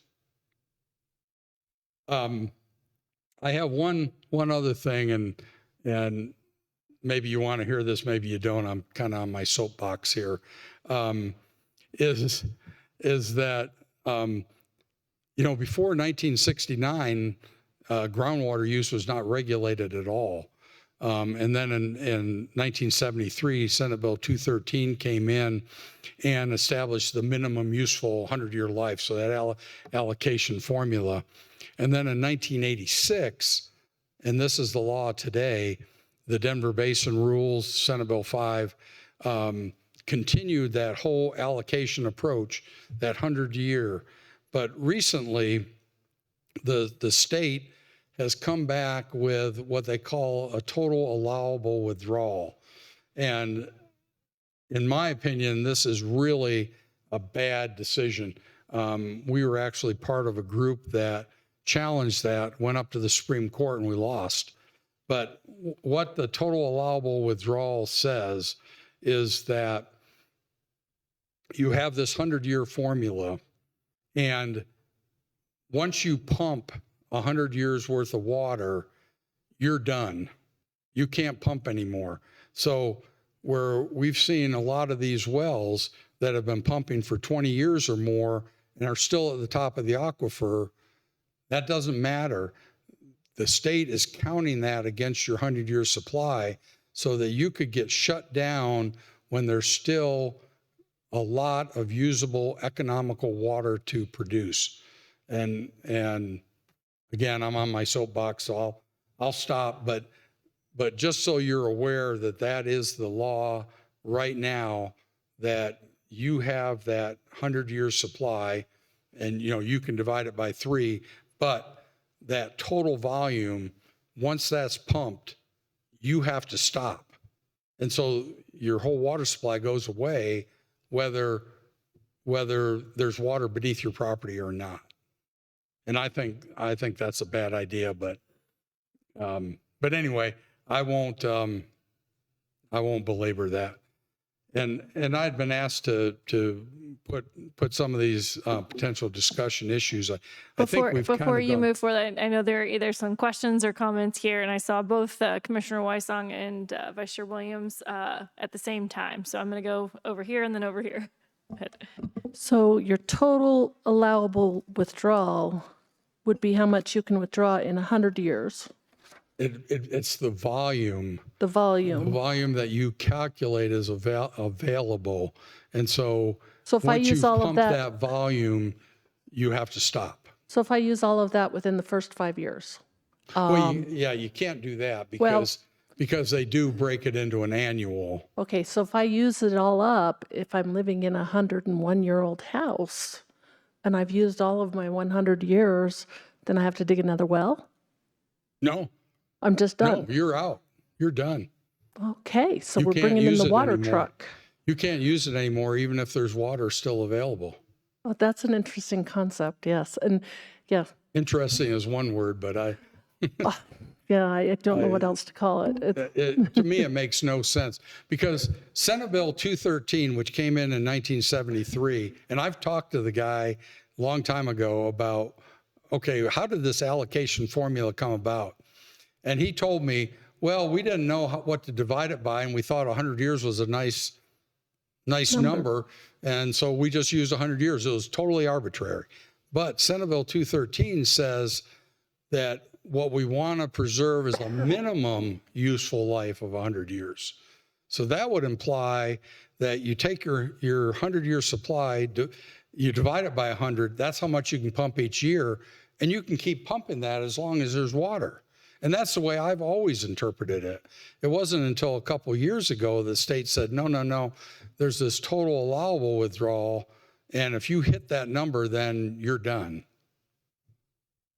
And so, that was challenged by a lot of entities, but it went up to the Supreme Court and they sided with the state.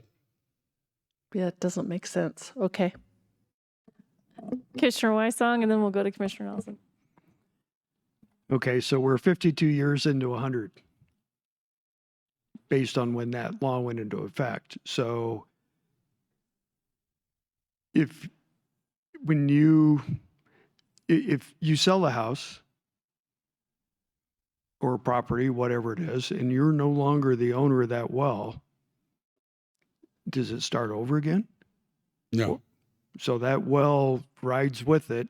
So if thinking down 25 years from now, someone buys a house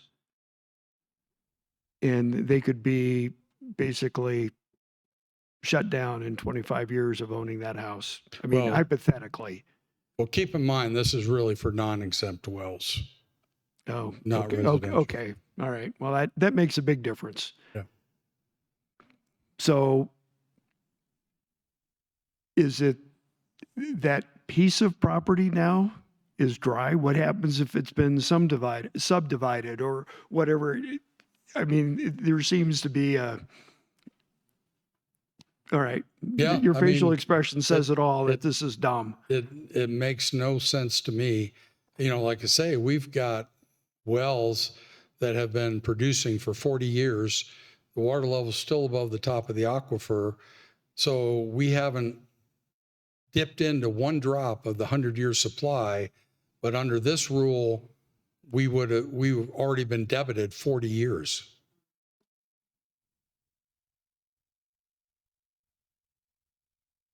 Okay. I need to stew on that.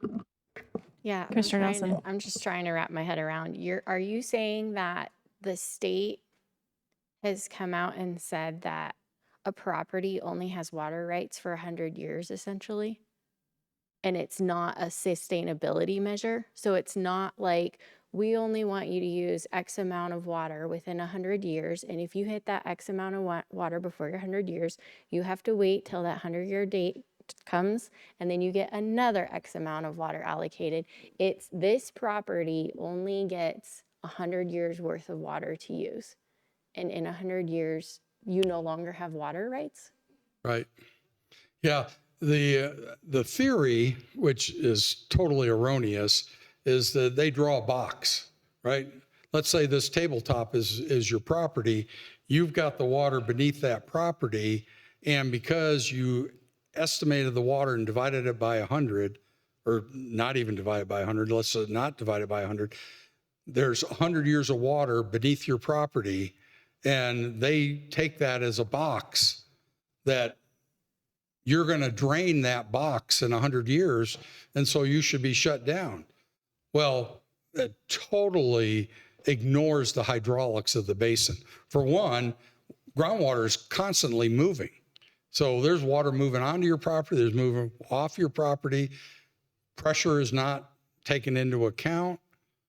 But yes, they're saying that here's your box of water, and once you've pumped that box of water, your water right is done.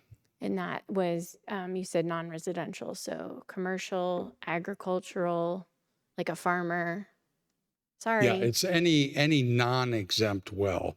So the municipal wells, the commercial wells, irrigation wells, where they have to allocate based on 100 years. Residential wells don't do that. They're allocated a flow rate typically, and depending on where they are, in-house use, or they have an augmentation plan or whatever.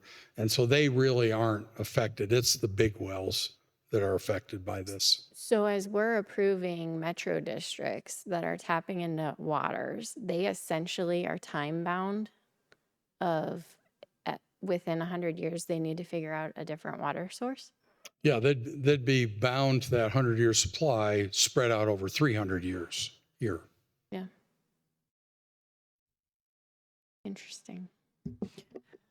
I think this is a very interesting conversation. This piece in particular about the decision and the legal decision,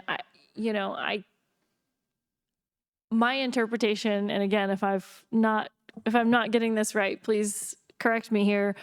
But my interpretation of this is the state's going to take away your water before you run out. That certainly there's potential for that, yes.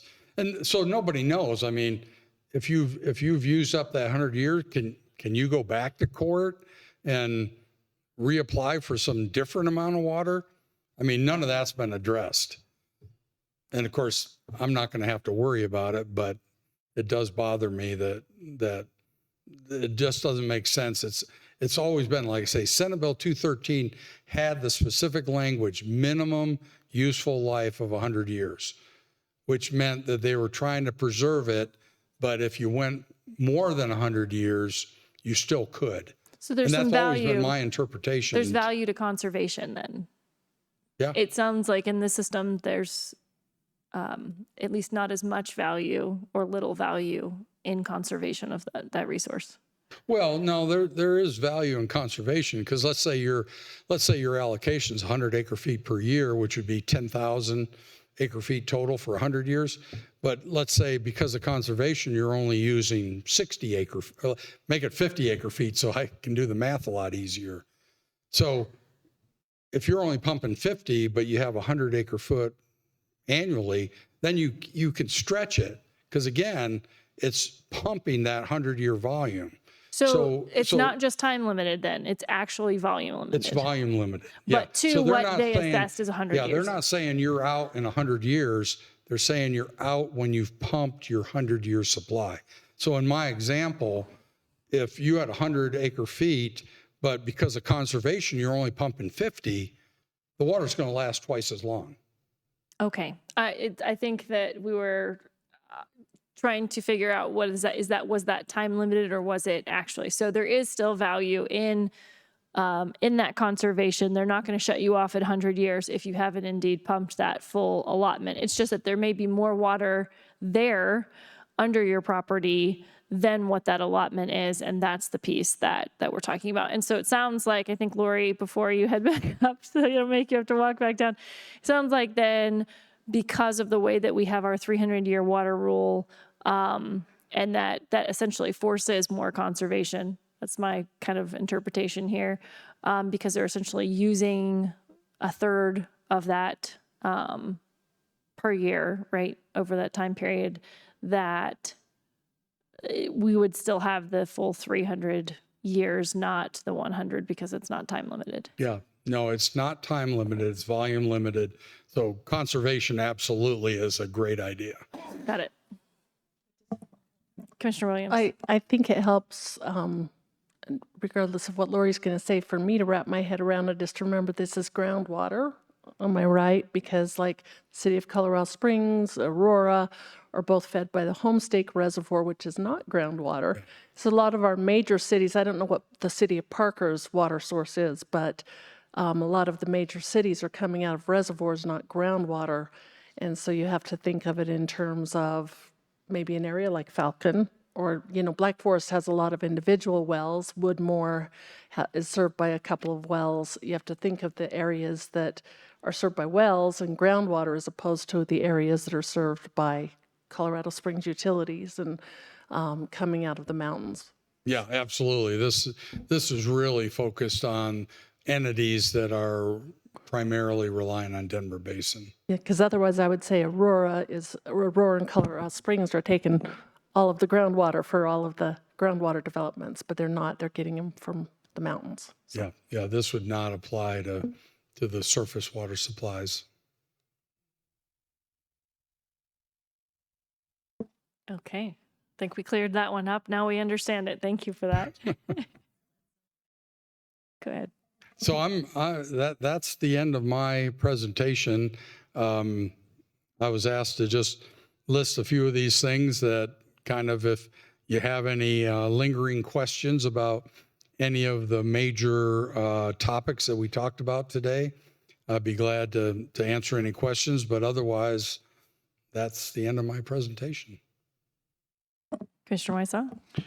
One of the most common questions that we hear, not necessarily here on the dais, but my water level in my well, and I don't know what that means, is dropping. Mm-hmm.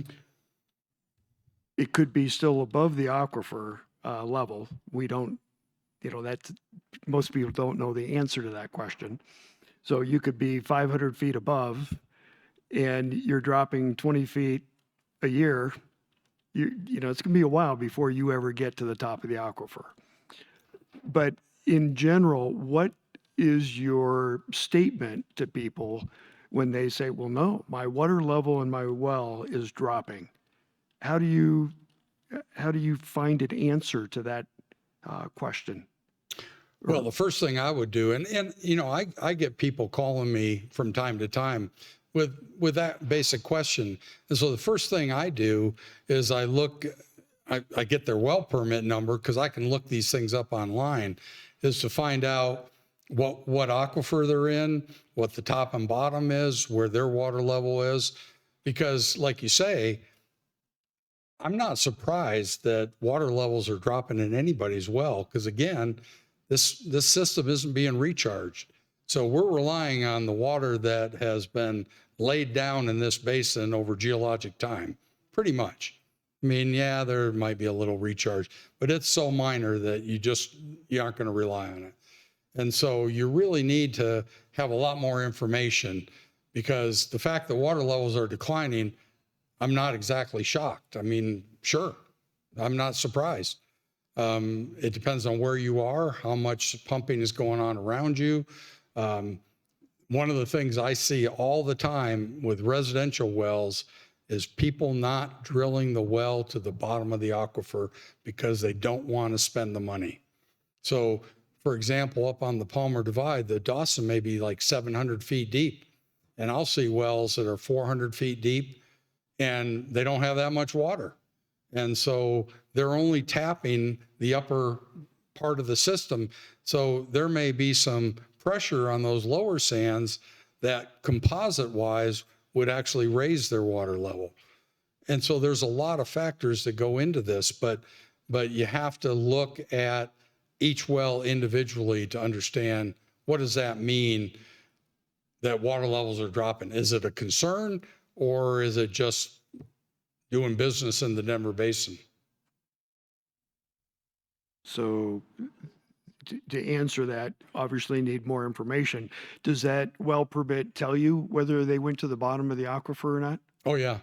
Yeah, because they have to file a well completion report. And so I can look up that, let's say the Dawson is 700 feet deep. I can look up on the well completion report how deep they drilled. Okay. So I know if they fully penetrated the formation or they didn't. And it's very common for residential wells not to, because they're spending a lot of money and they don't want to go all the way down.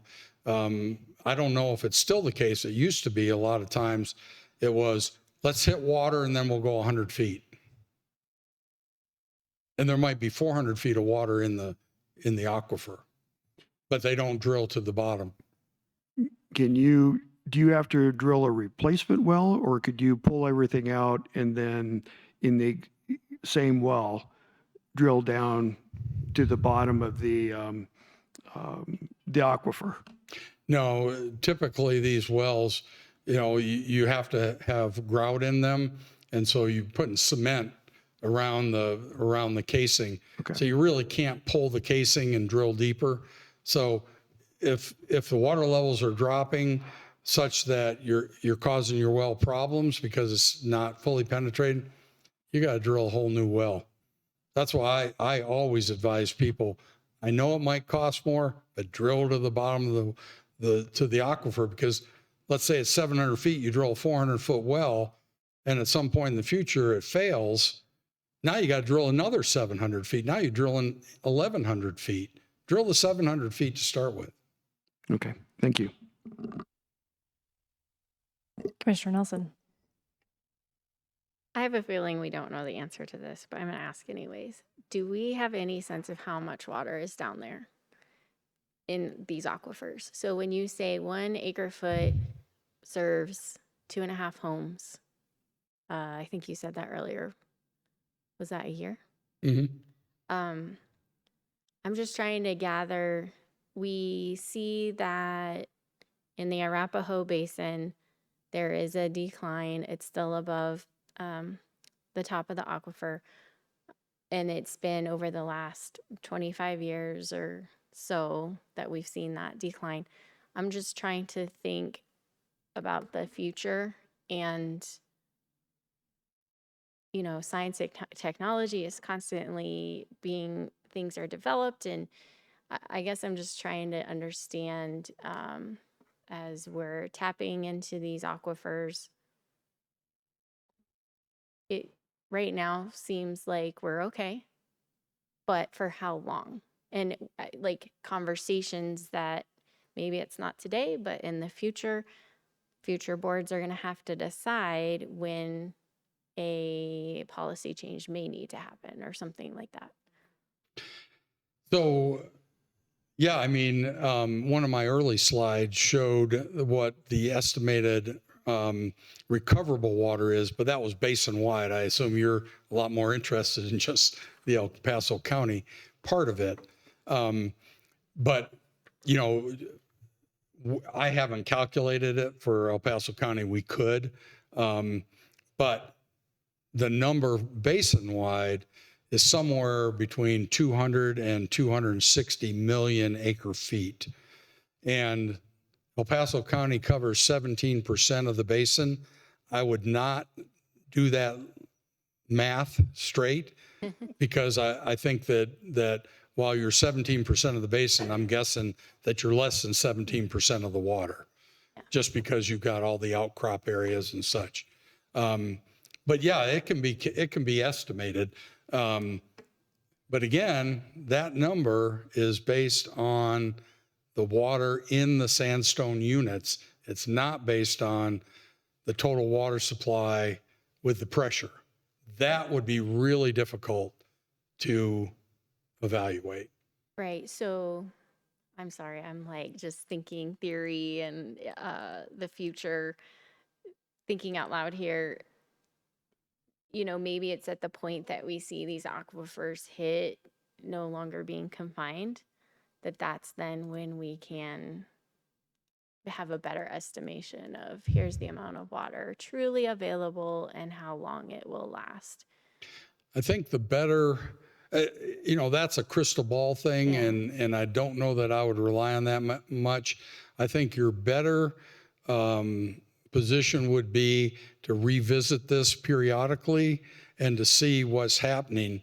Because again, and I haven't really touched on this, is that when it's under pressure, there is a very small amount of water that's released per unit volume.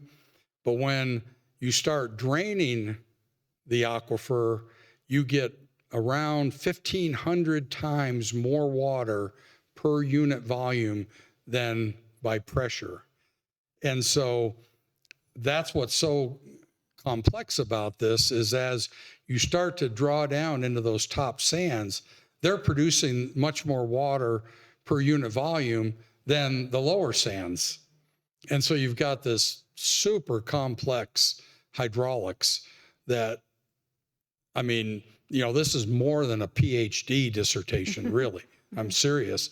And so to me, the more realistic position would be, let's just look at the data and keep looking at the data. I mean, it's not like you got to do it every year or anything because it's not changing that fast, but a periodic relook at this to understand, okay, when are we starting to maybe hit that tipping point where now we need to be more concerned about it? Because if an aquifer were to go from totally confined to totally unconfined, what you would expect to see is you'll see a decline until the pressure comes off, and then that drawdown will flatten out because you're getting 1,500 times more water per unit volume. Okay. So Yeah. I think just looking at real data over time is your best bet. I mean, we could spend a lot of time trying to estimate the water and when the tipping point would occur, but I think you're a whole lot better off just Monitor the looking data. at real How data. often would you recommend that being done? I would say at a maximum, you know, every 5 years or so, because like I say, it just doesn't change that quickly. Yeah. So, I mean, it's good. The nice thing about these hydrographs is it's telling us that the water providers are keeping track. They know what's going on. They can see what's happening. And so that's good because they pay attention to that. But as far as looking at this more holistically, you don't want to overdo it because it's just not going to change that quickly. So. Okay. I think, thank you for walking me through that. And just, I think we have to put it in perspective that, yes, there are wells showing a decrease. There are a lot of wells showing very consistent water amounts. And it would be easy to get fearful about seeing those decreases.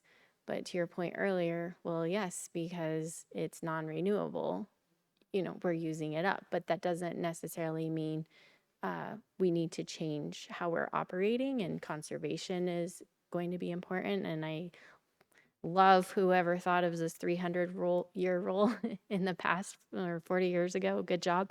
But this is really informative, and thank you for bringing it. I think the key is be diligent about keeping track of what's going on and how things are changing.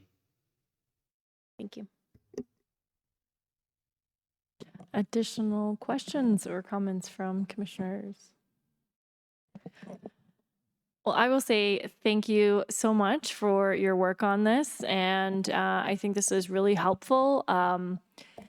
You know, I live in the unincorporated area, and this is something that has been really important to me for several years. I'm really grateful to our county administrator and to Meggan Herington and all of the water districts who were willing to cooperate and share the information, because I do think this is hugely important. And I have said before, I want to be able to look my neighbors in the eye and say, I'm doing everything that I can, and that we are looking and we're not turning a blind eye to this. So I think this is particularly meaningful to me. So I really appreciate it. And to so many of the questions that we have, I think we would love to be able to quantify all the mysteries of the world.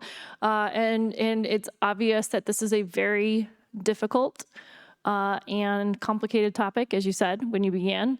And your recommendation that our 300-year rule is doing its job is really encouraging. And I think we're, you know, to say keep looking is a great recommendation as well. And I'm certain that this board will continue to keep looking at this. Appreciate all of the insights, all the great questions from my colleagues today. I I think that piece of, understanding that wells perform very differently. And so we have to take all of that information together as a whole, but encouraging that in some of those areas, we haven't even begun to tap that 300 years allocation yet is also very encouraging. And I'm glad to hear that our conservation does matter and the state isn't going to punish us for that. And it's not just years limited, but it is actually that volume limited. So with that, I will just say thank you again. Really appreciate your professionalism during this process and your vast knowledge. So thank you. Well, thank you. And I just put up my contact information. If anybody, commissioners, anybody in the audience has any questions, I'd be glad to talk to anybody about this or anything in general. I like doing that. So Great. feel free to call or email anytime. Great. I'm just going to look to Ms. Herington. Do you have any closing comments at this time, or are we ready to adjourn? Okay, great. Well, with that, we've come to the end of this work session, and this meeting is adjourned.